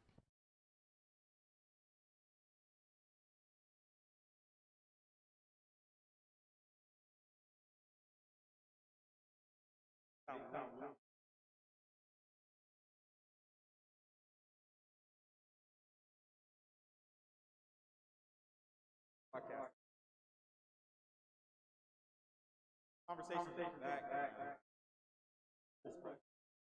Sounds a lot of ideas. Floating lines.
And that's what we've been talking about all this night, is that defensive line, that front seven for the Titans. They're big up front. They're getting to those gaps. They're closing them pretty quickly, and the Bengals are kind of struggling to get anything up the gut right now.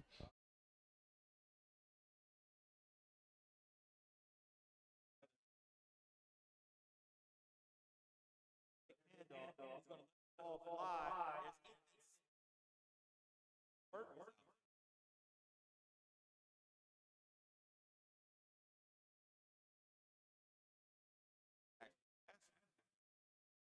I haven't seen it this year. Yeah, I like going to that wrinkle, kind of keeping the defense honest there. Sometimes you use those pass plays to kind of like open up your run games. You know, if you pass it or you air it out every once in a while, you can then go run to the outside.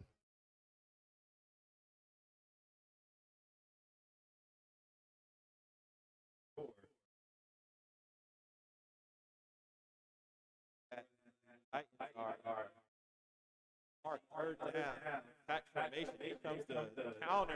There's a face mask. I did not think that the referee saw. Officials did not see it. Back on the play. Back.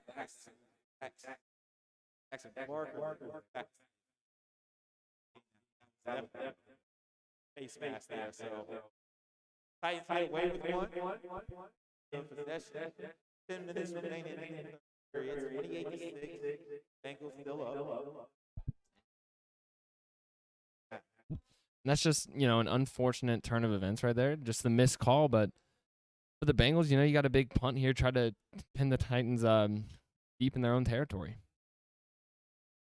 Big right there. Just fast. Gonna pick it up on the bounce. That is a monster shot. That was number 12.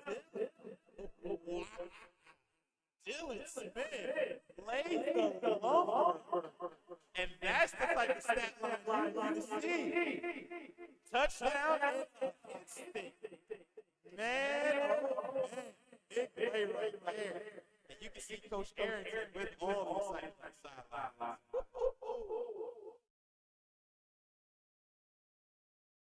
That's good. Awesome. Hey.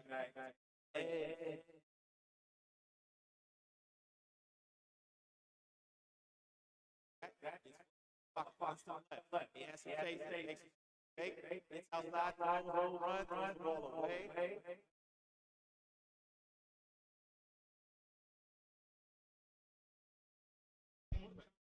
And that was great just growth we've seen by Connor Rosenblum here in the past couple of weeks right there. He doesn't bite the quarterback's fake. He's not trying to go for the big hit. He stays in his containment and forces the quarterback to throw it away. A couple of weeks ago when we saw Wills in the backfield, you saw those outside linebackers try to go for the big hit, the big play, get the sack, lose their contain, and Wills would break it free. That was just a great play right there by Rosenblum.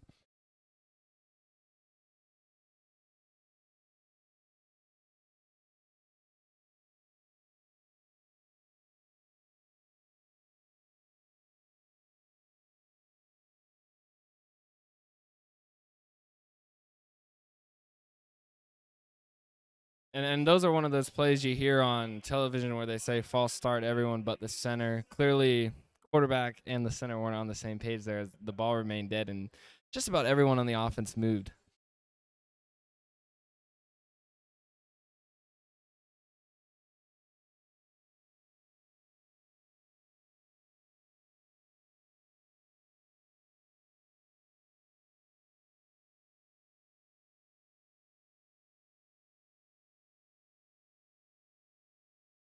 Pocket no catch on play.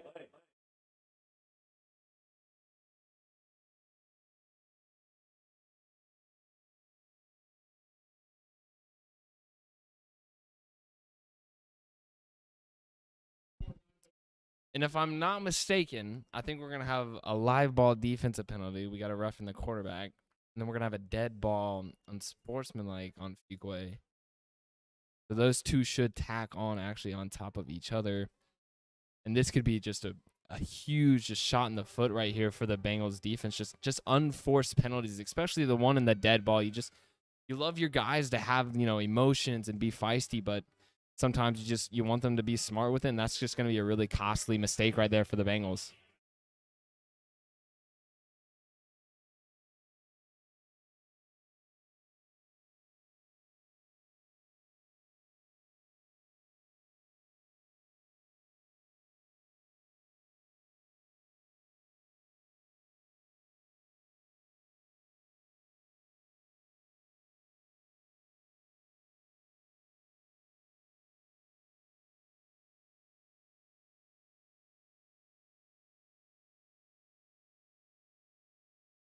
That's what those type of plays. That plays.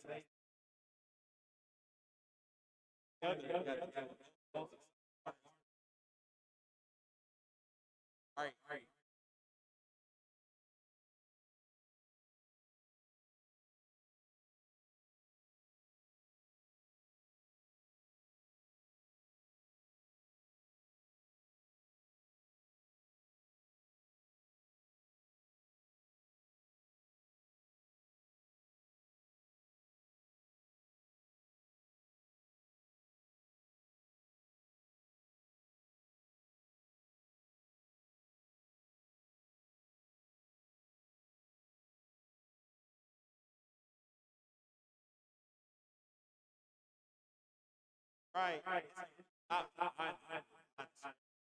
That's it.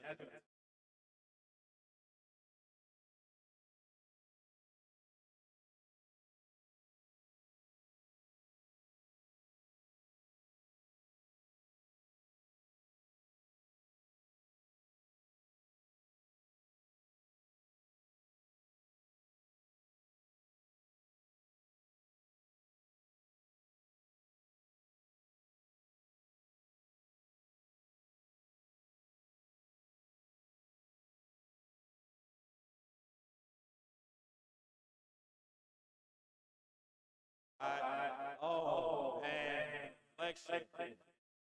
Sue almost had a sack here.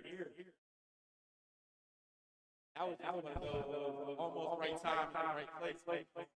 Yeah, that's just a play there. He's right there at the right time. Tries to catch it with his shoulder pads instead of catching it with his hands. Looks like we've got a flag on the field.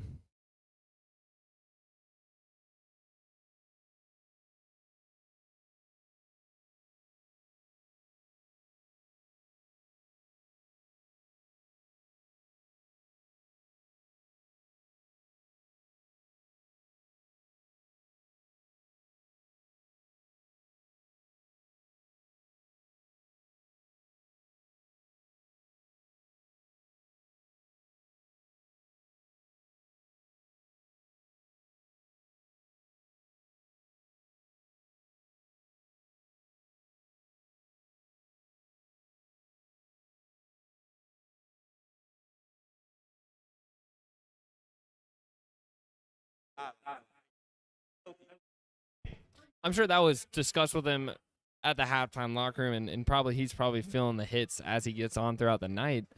Look for the Titans. They might go for it here on 4th down. I know it's kind of early in the game, but offensive side of the ball really hasn't gotten a flow for them.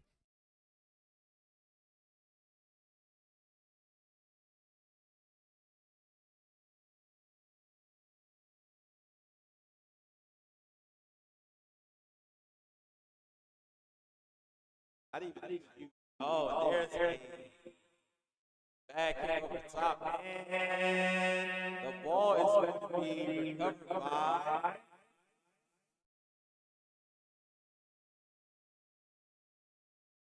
by Garner, but back on the 15. So a bad snap. We've been talking about the snaps all day. Now, so their punt coverage, their punter is kind of close. Usually a punter is about 12 yards back. He's about 8 yards back, so that makes it a little bit different. But obviously, that's how they play. So they seem ready for that punt or that snap. And that's a huge just play for the Titans right there. You give the ball to the Bengals, 1st and 10 inside their own red zone. See if the Bengals can pounce on this golden opportunity. Don't have numbers. How's that play for Parker? And it takes a lot of different heads on how Parker loves contact, so I was interested that he did take contact. He loves to mix it up with anybody, with anyone.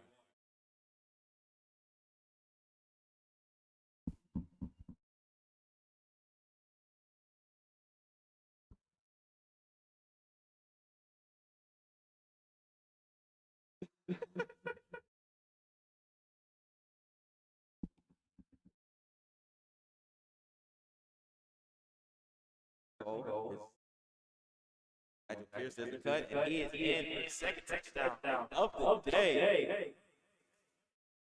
That's going to bring the score to 34 for the Bengals. 6 for South Garner. Remaining in the third quarter.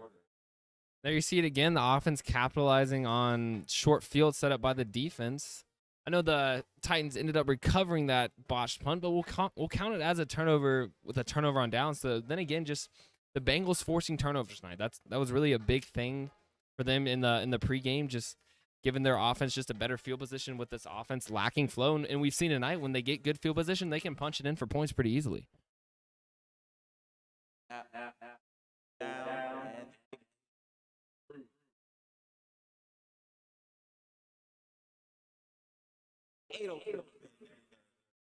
South 6. 35. This is Bengals Football Network. We'll be right back after this break.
And we're back. Yeah, my name is David Oliver. I'm here with my co-host Evan Rogers. And there's the ball. Just a little bit everywhere. And the Bengals recover. That's going to be a two. So the offense is going to come back on the field. And now you're just seeing the mistakes really piling on for the Titans. You don't know if it's just mental tiredness, physical tiredness, but again, the Bengals have another great opportunity to punch some more points on the board and really put this game out of reach for the Titans. All right, so we see Rasmus heading back in as the quarterback. Looks like Coach Hall is going to start the slow but steady substitution.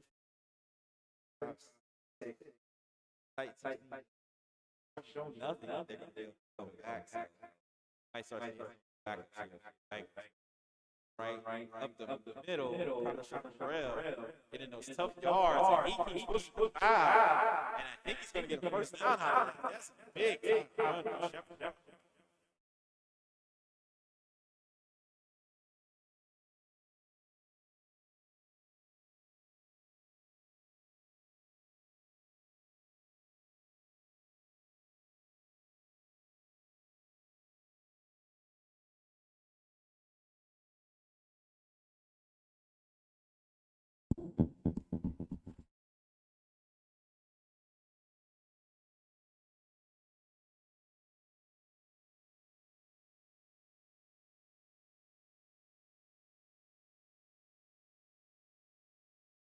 Pitch hit. Nigel Pierce cuts back in.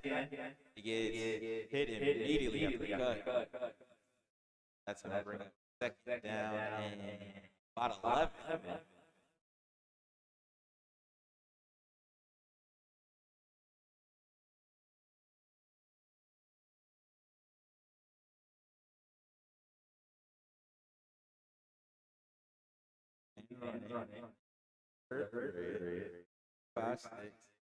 Beautiful March night.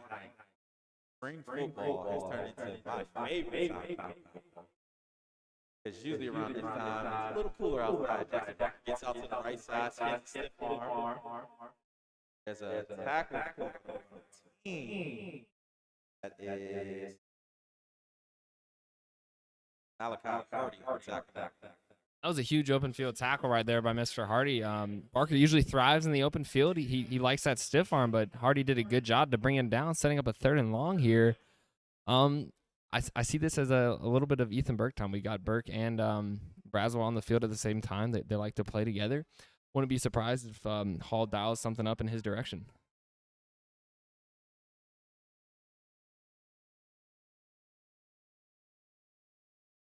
Yeah, three out. This could be a timeout for Fuquay. Coach Hall didn't like what he saw, so he's going to take a little break. And so are we here on the Big Football Network.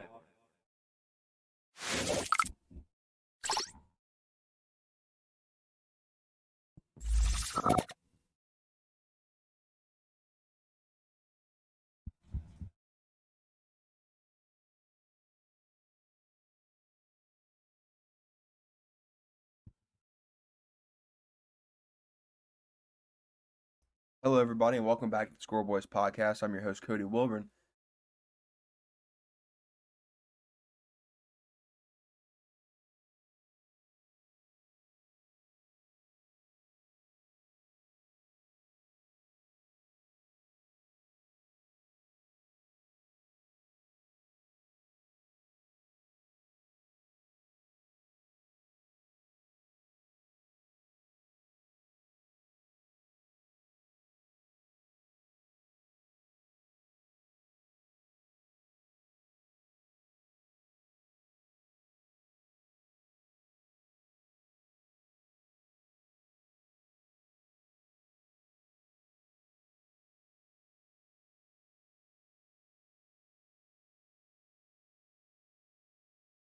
Back to the birthday with Evan Rogers, and we are having a heck of a game for Fast right there. Ethan Burke. Ball is up. Man. Out. Great play.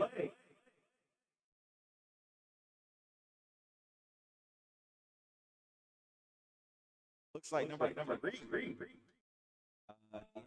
There. Breakup.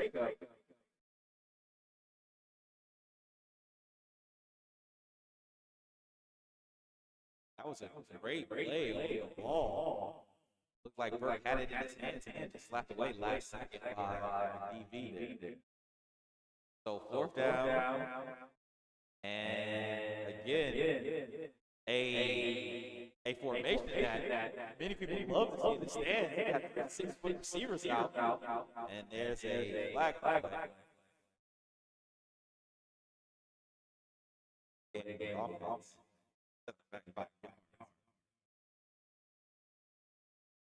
And again, the Bengals really aren't throwing team. You see all three of these receivers out there. That just has to be scary for most teams. Especially when you look across South Garner in the secondary, that is the one position where you can actually see like the size lacking there. They've got some pretty small guys, and matched up against these 6-foot+ receivers of the Bengals is probably pretty intimidating.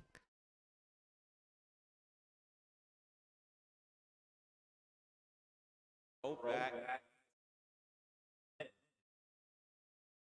Far side screen. Going anywhere.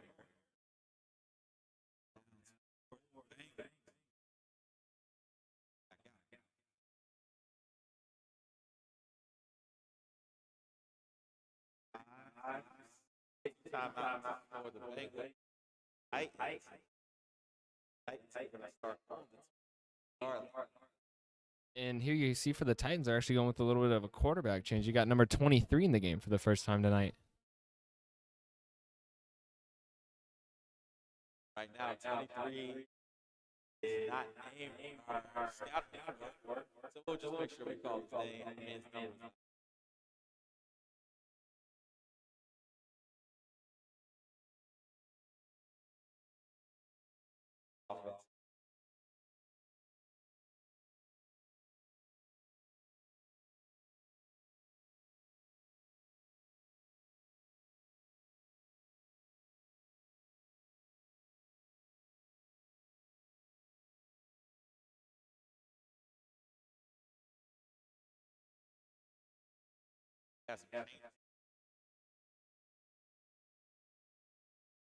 At safety, Myers.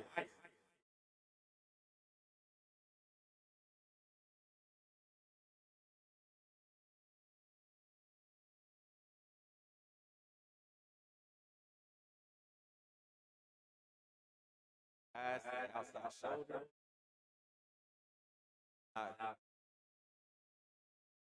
Take it again. Looks like he's back. Danger. And in a game like this, 35-6, have go ahead and take it. There's no reason to get hurt. Nothing to prove here. You're trying to get better. Tough time of the season, tough year. Quarterback. Oh, nice throw.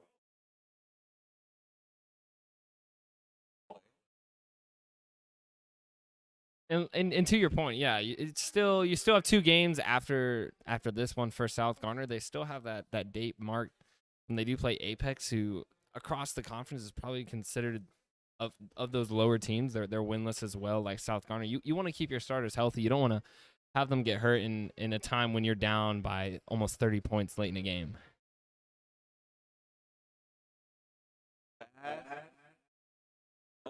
Just a little bit too far quarterback.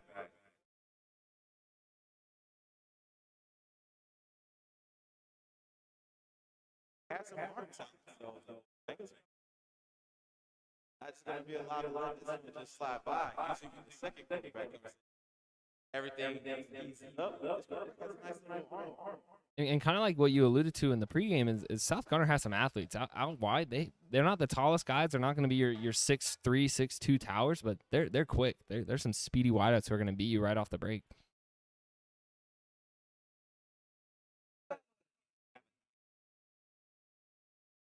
It's the biggest thing.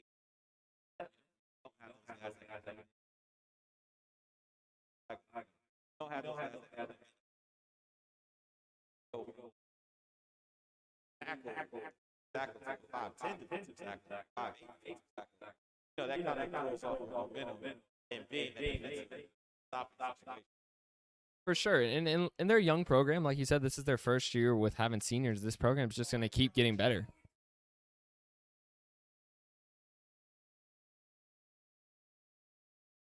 Right at the 1 yard line.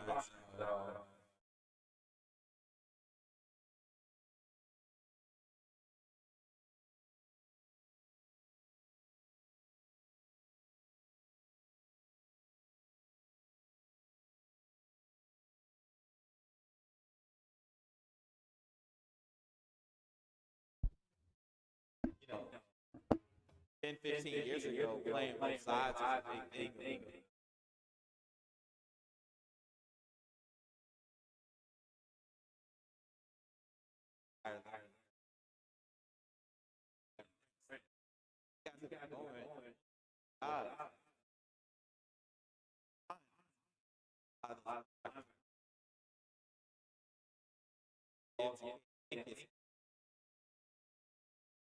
Going to bring the score to 41 for the Bengals.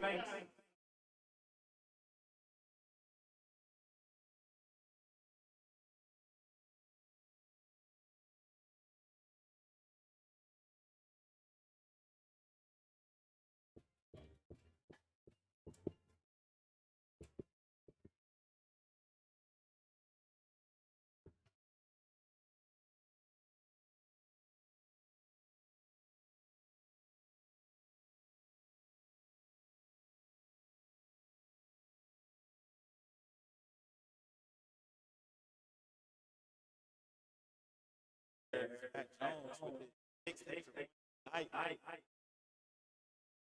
there. That's Smith. Ball goes upright 6 times. Last 2 games. 5, 9, 8. South 6.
Nice throw across the wow. Ball hit right. That first one will give you an accident. Wrong place, right time. That one should have been fixed. And I mentioned it a week ago. And that's just what a coach will say, and why a defensive back necessarily doesn't play on the offensive side of the field. And just because they got those butter hands, they can't catch those balls when they're thrown right to them. Fight back and forth all day on it sometimes. There's a run. Yes, middle. 8 yards.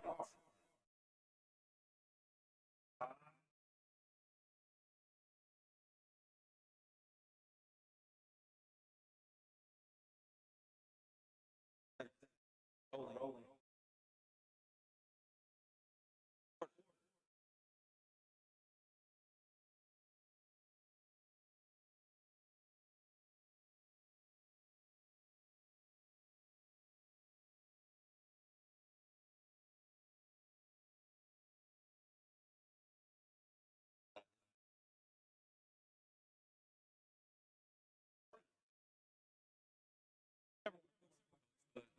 Game like this.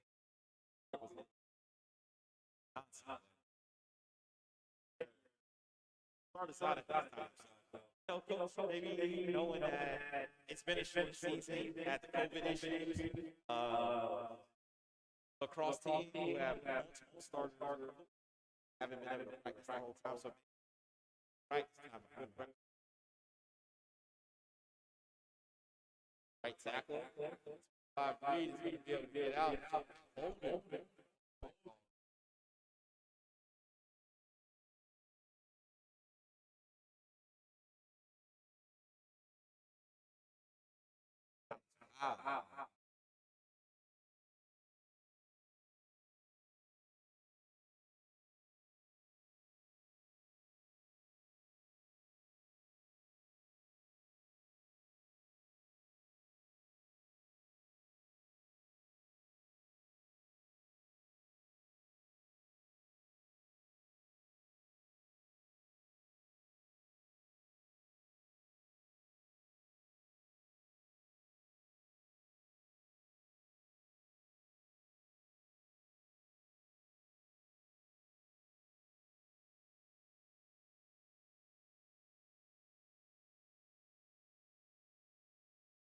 Have a chain line.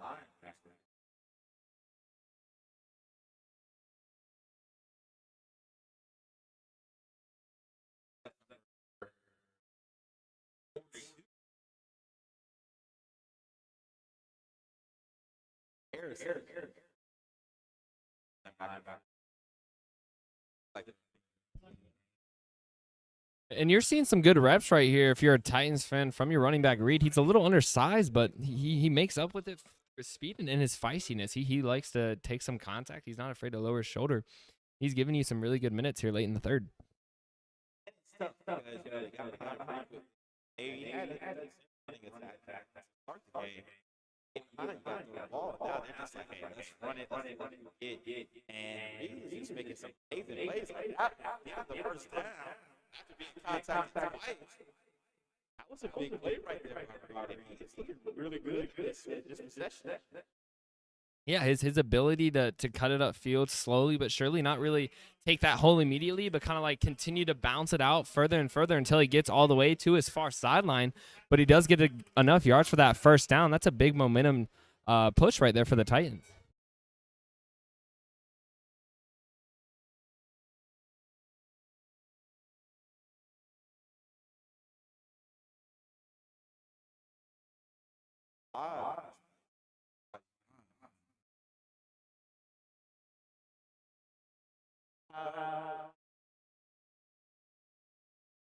Call it.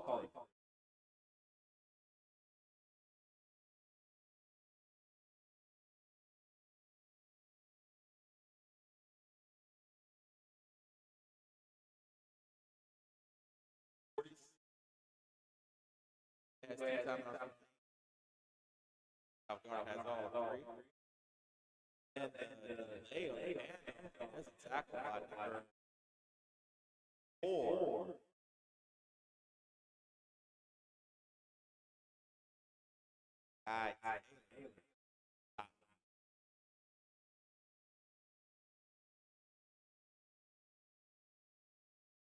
And now that you've got a 3rd and long for the Titans, see if they try to go back into the air with this offense.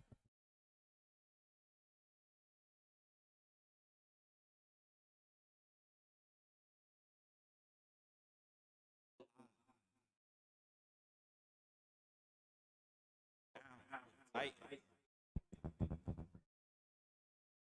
At this point in time, you're not going to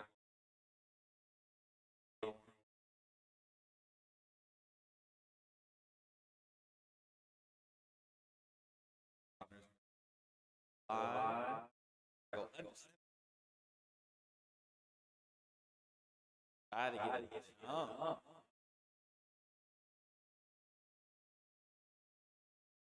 Flag is going to come out. Marvin didn't like cross.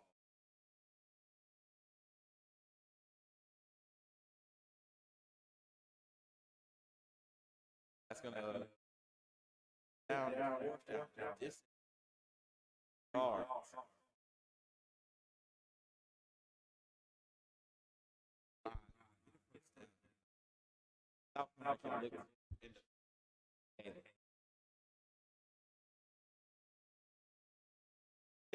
There's the throw. The ball is put on a great receiver.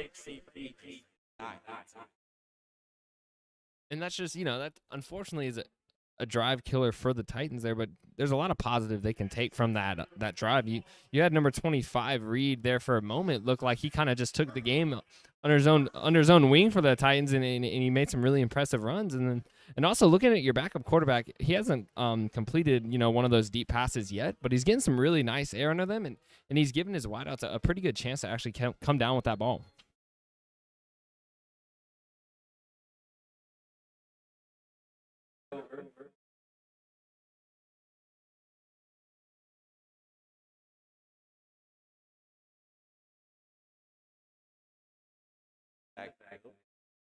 Fumble on the play.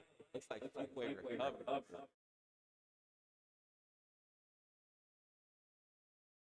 Most of the offensive starters start lines.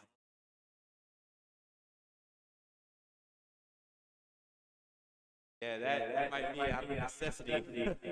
Not having a bunch of backup line. And it's also good for the line just kind of to grow in continuity, grow together as a unit in itself. Earlier in the season, you kind of saw their young unit. They hadn't really played many snaps together, and they kind of struggled tonight. They've been impressive. Yeah, most of the line. There's a good move right there. Good turn up, number 33 play, and that is Christian Bell.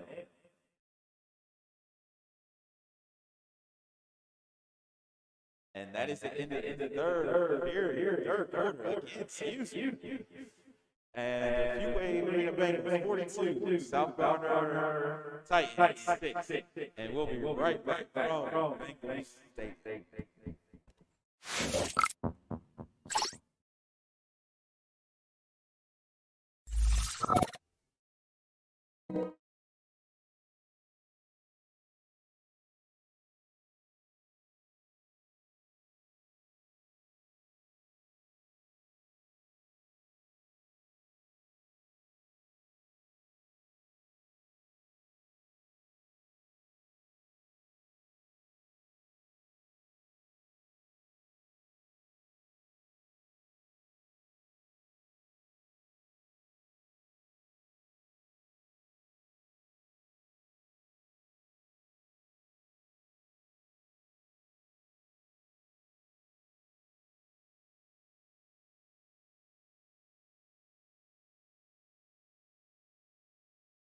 All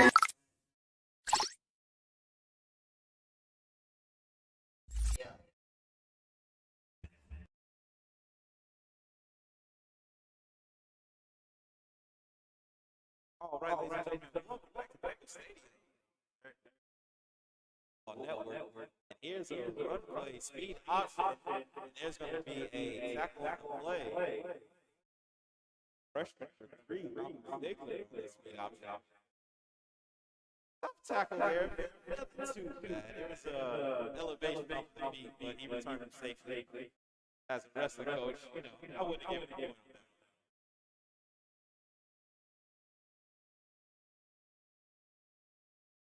Fourth down.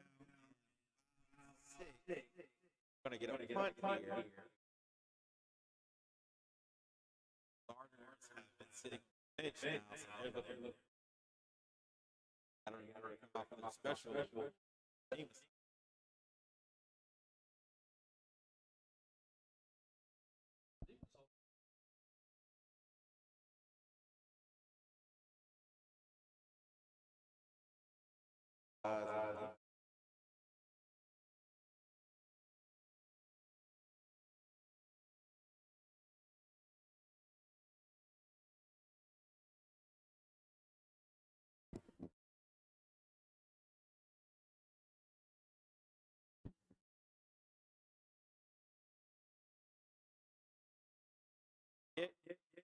Beautiful fire.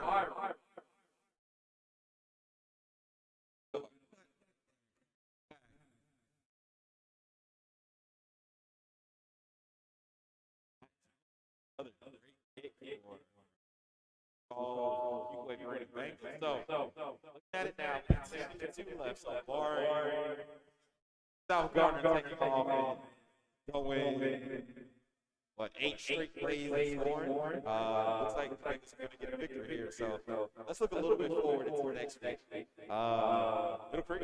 Garner first. Yep. What are the things that Bengals need to improve on if they're going to make those 2 games serious competition? It really came across tonight, like getting the defense to give your offense a short field and giving that offense some quick confidence early on in the game caused the offense to continue that confidence throughout the entire night. The story of the season, up until this game had been defense plays stout all game and the offense, either barely scores enough points to win the game or just can't get it done for the night. You see here tonight, the offense puts up 42 points. Before this game, the offense had 39 points combined through 4 games. So, that's a great sign for this Bengal offense. This is the type of production, not necessarily 42 points. You're not going to get that every night, but, you need 3, you need 4 touchdowns, you need 3 or 4 scores to beat, good teams like Garner, really good teams like Middle Creek. And let's see if the offense can just keep that confidence up down the stretch. Fast there. Back. Looks like they're going to get a first. Third down. 32. And as Evan was talking about, setting it up, this is definitely a defense that doesn't need, a defense that doesn't need a huge margin of victory. If the offense can score 3 times, that's going to be a really good thing for this defense.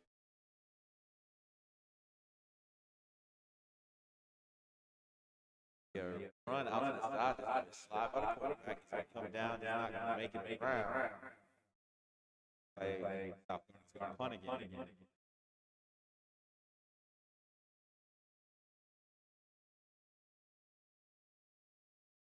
And there you just see it again. Just the Bengals defense it's really been stout tonight and really impressed me with their outside containment. That was kind of something, a part of this defense no one really knew about. They struggled against Holly Springs when they got out of the pocket. They thrived against a pro-style offense, and then tonight they've been really good against on the outside. Looks like a fumble Brewski that turned into a first down.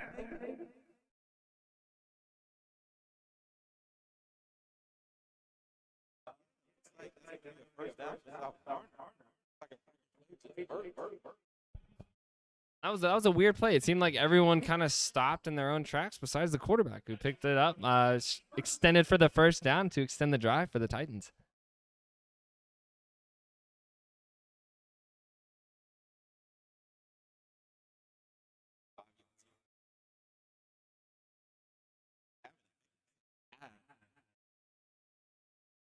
ball and he's a lot of open lanes.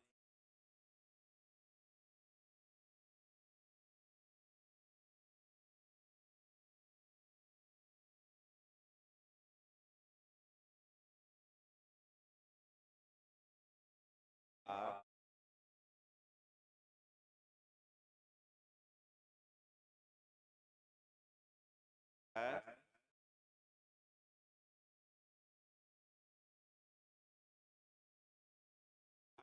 Yeah.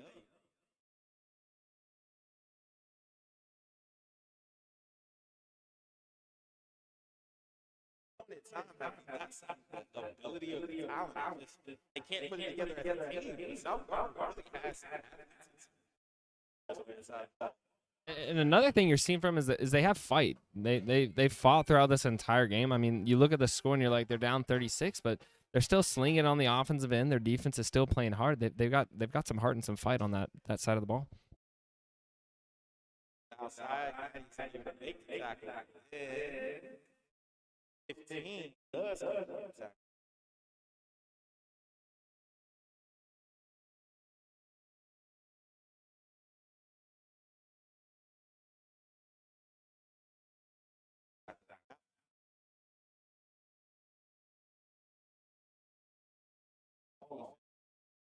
Out there getting some.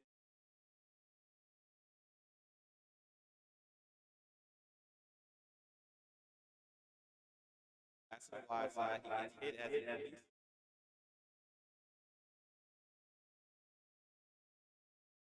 Off the edge all night. And just some of the key positions. Edge rush that those are those two inside linebackers.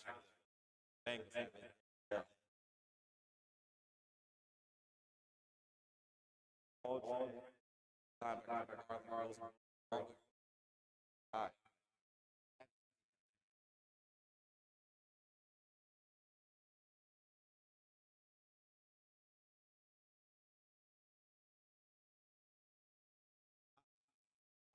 Goes forward, not a positive.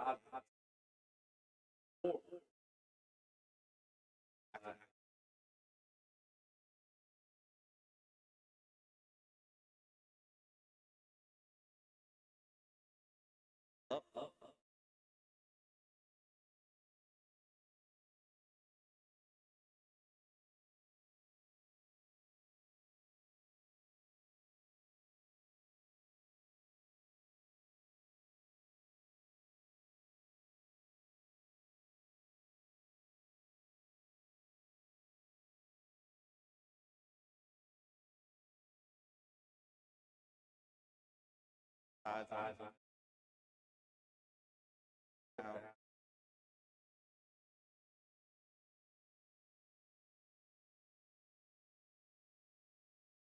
Go.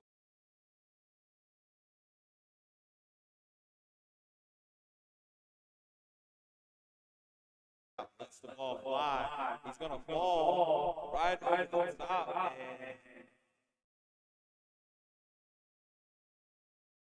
two.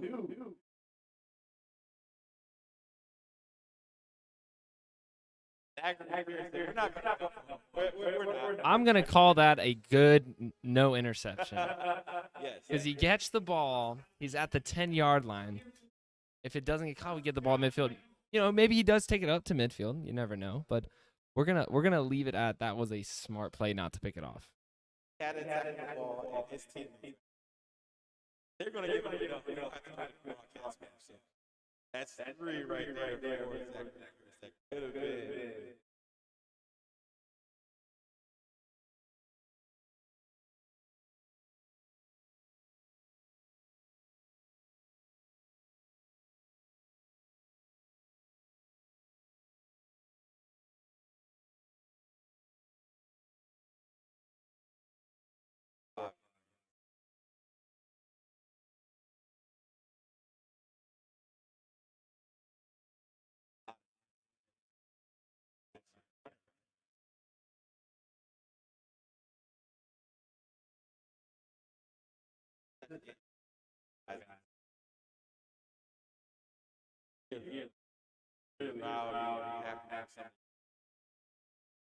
Because they know it got to be a practice time. You got to travel. Sometimes that's rough. Yeah, those guys who don't necessarily get all the reps in game are the guys who the starters are going against in practice. They're the guys who are the scout teams throughout the week, and they're really like the heart and soul of any team in any sport. When you can have a guy who doesn't necessarily get all the run in the game or live action, but comes up to practice every day, is practicing hard, and is trying to make his teammates better. That's a core that really creates a really strong team and a strong program as a whole. They just make shit wrong.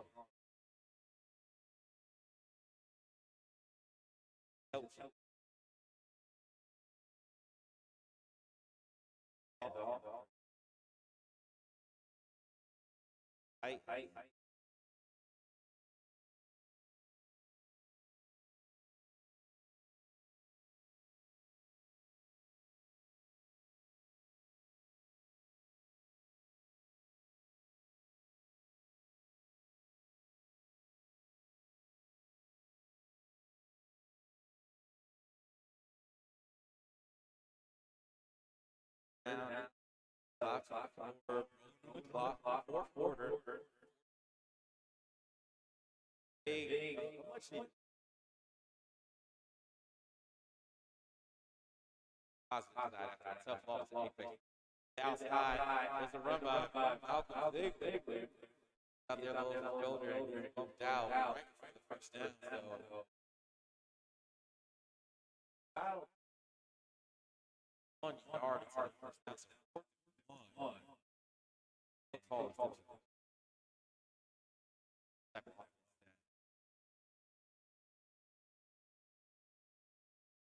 Yeah, and this is a big win for the Bengals. Going into these next two final weeks of the season, they're tough opponents, and then they're must wins really to keep any hope of the playoffs alive. And getting on the right side of things tonight, and the way they did it, not only winning but winning 42-6, or barring another score, not 42-6, just getting the offense back in the flow of things and looking impressive tonight.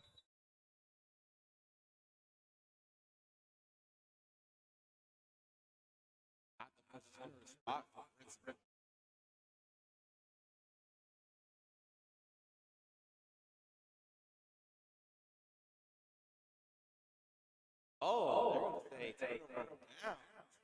That's going to bring out South offense. 4-20 remaining. You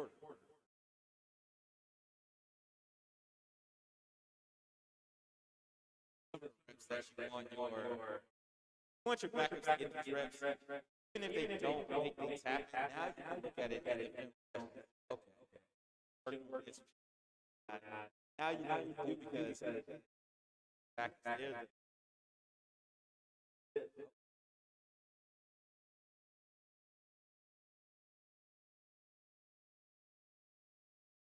I'll take some time out. You're going to take some time out on the broadcast.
Welcome back to the Bengals Stadium. There is a pass over the middle, and the quarterback is unable to get him wide open.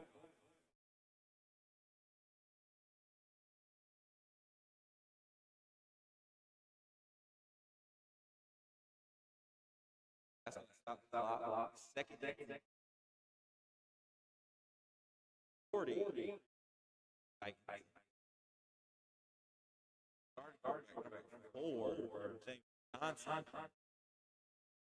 Oh, there was a big time sack by number 14, Jake.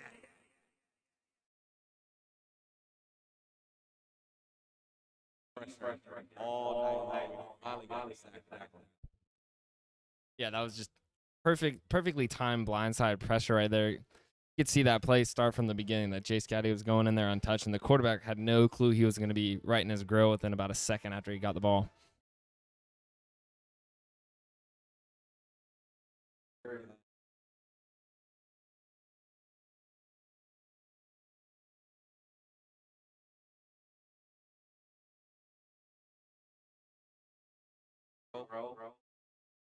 On it, money, and no flag.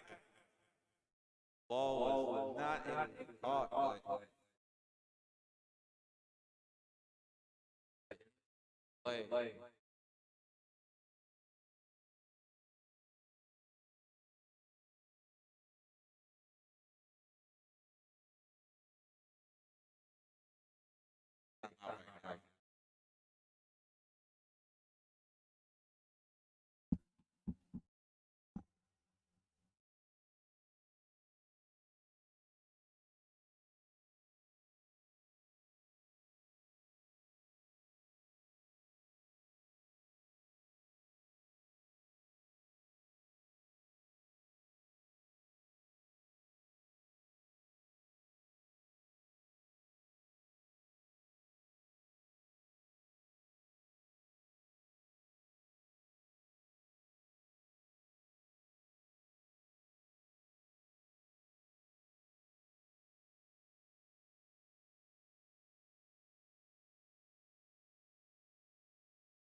Our broadcast, we had the Four Boys podcast by Coach Cody. You can find that on SoundCloud. Again, Four Boys, SCOREYC podcast on SoundCloud. Back to the action. The other team throw. Buys this time. He cuts across the middle. He gets hit. He stays mobile, and then he's going to get brought down around the 30 yards. So solid run after the fact right there. Good play right there. Yeah, and one of those plays were kind of just bound to happen. You had number 23, the backup quarterback. He had some nice balls. He saw his wideouts drop one. He saw him overshoot his wideouts a few times, and he finally gets a connection for a huge gain. Pass right and incomplete pass. Looked like there was going to be an all-star type catch, but good defense at the end.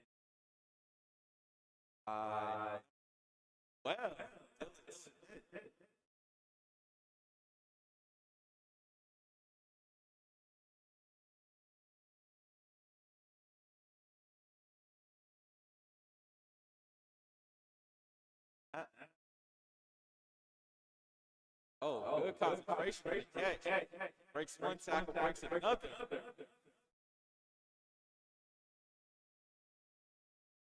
Down. This.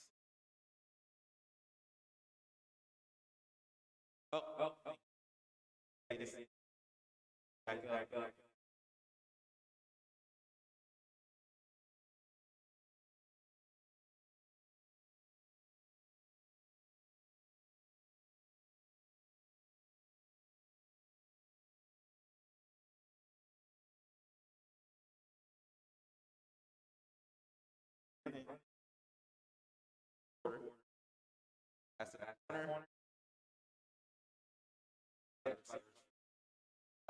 Garner. Most of the Bengals.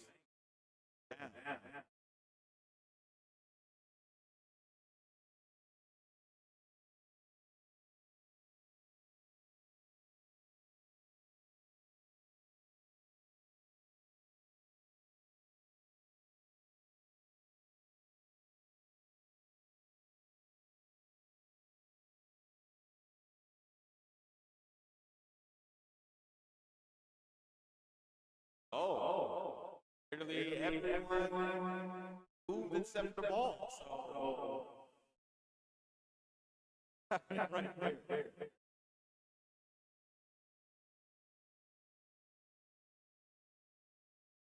All sides of the defense.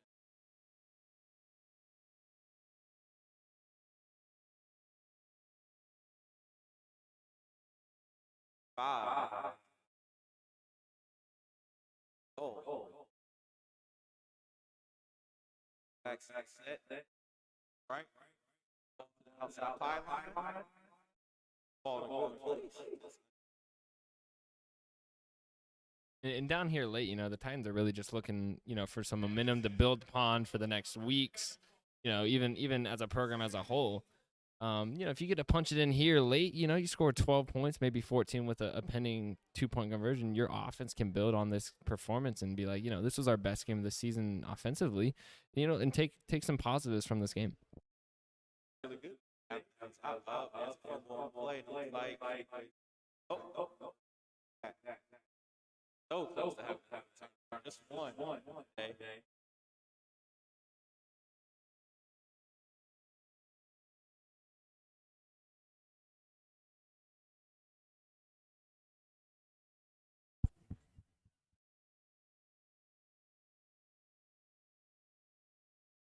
Rolling.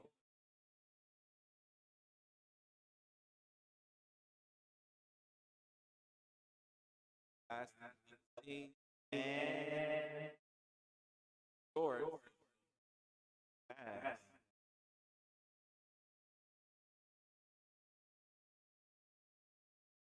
Stops the clock.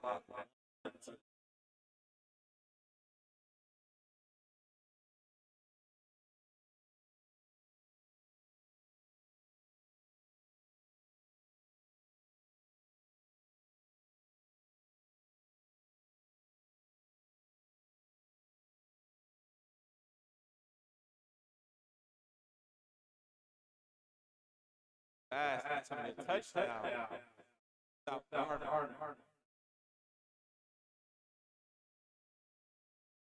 Scored a 42. Bang. Well, South Garner. And as Evan was talking about, you get a touchdown from this.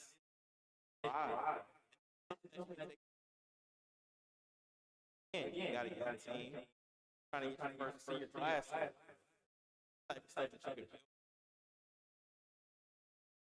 To the right.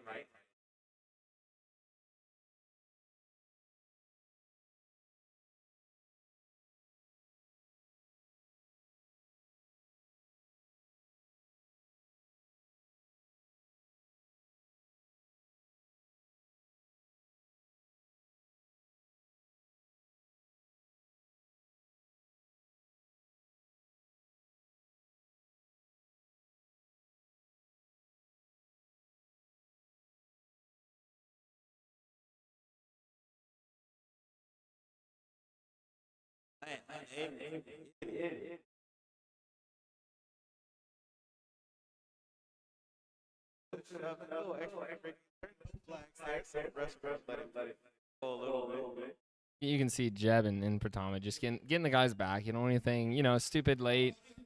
No need to get, any dumb penalties or, barring, an unnecessary ejection that can impact next week. For the Titans there, like we had mentioned before, that's just, a good momentum builder to build upon in the upcoming weeks coming into the game, scoring 2 touchdowns and just the passing offense for the Titans as a whole. I'm sure their completion percentage isn't great for the night as a whole, but the plays they've ran, the quarterbacks, both of them they've had in the backfield and the wideouts, they're great athletes and they have a lot of potential there. Yeah. The way they've set up this offense is once they get the pieces and the consistency that they need, and again, with the team that's young, having no offense, a lot of those first weeks, just being outdoor practicing, different situations like that, it hurts a younger team. For an older team, it might be something that helps you, because you don't have to put all that wear and tear on your body. You want to get that practice time, but sometimes you know what you do. This is going to be kickoff. Parker on the back.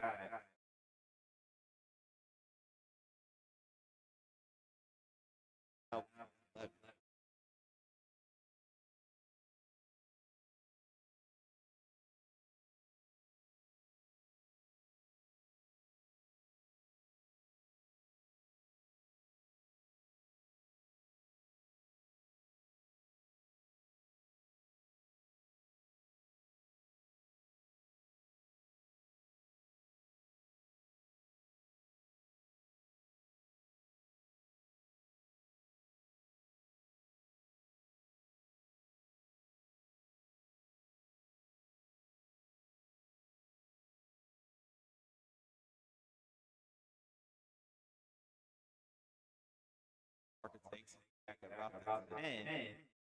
Head out of bounds. That's going to bring the offense back out. Got a strip of starters and reserves there.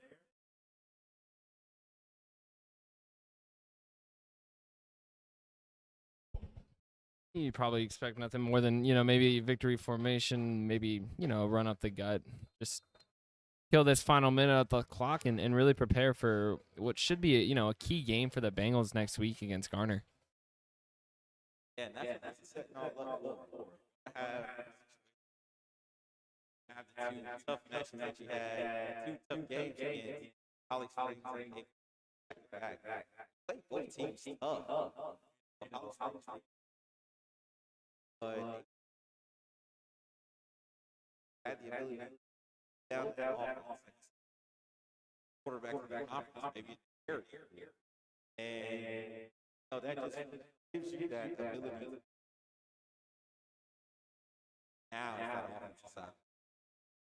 Yeah, and for sure. And on paper, you look at the Holly Springs game and you might think, maybe the game was a blowout. Maybe it got a little out of hand, but could have been just a product of the Bengals really hadn't faced a mobile quarterback, and they might have not really prepared for Waskey that night, their other running back who made some big plays. But, closing out tonight with a really big 42-12 win for the Bengals, definitely carry a lot of momentum into two final games that, like we mentioned before, are really just must-wins if they want to have any hopes at the postseason. At last 2021 culminates their high school career at home for the final game of their high school careers. They beat the South Florida Titans 42-12. Thank you for listening to the Bengals Network. I've been here with Evan Rogers, and my name is David Oliveira, and we will do this again. Thank you for listening.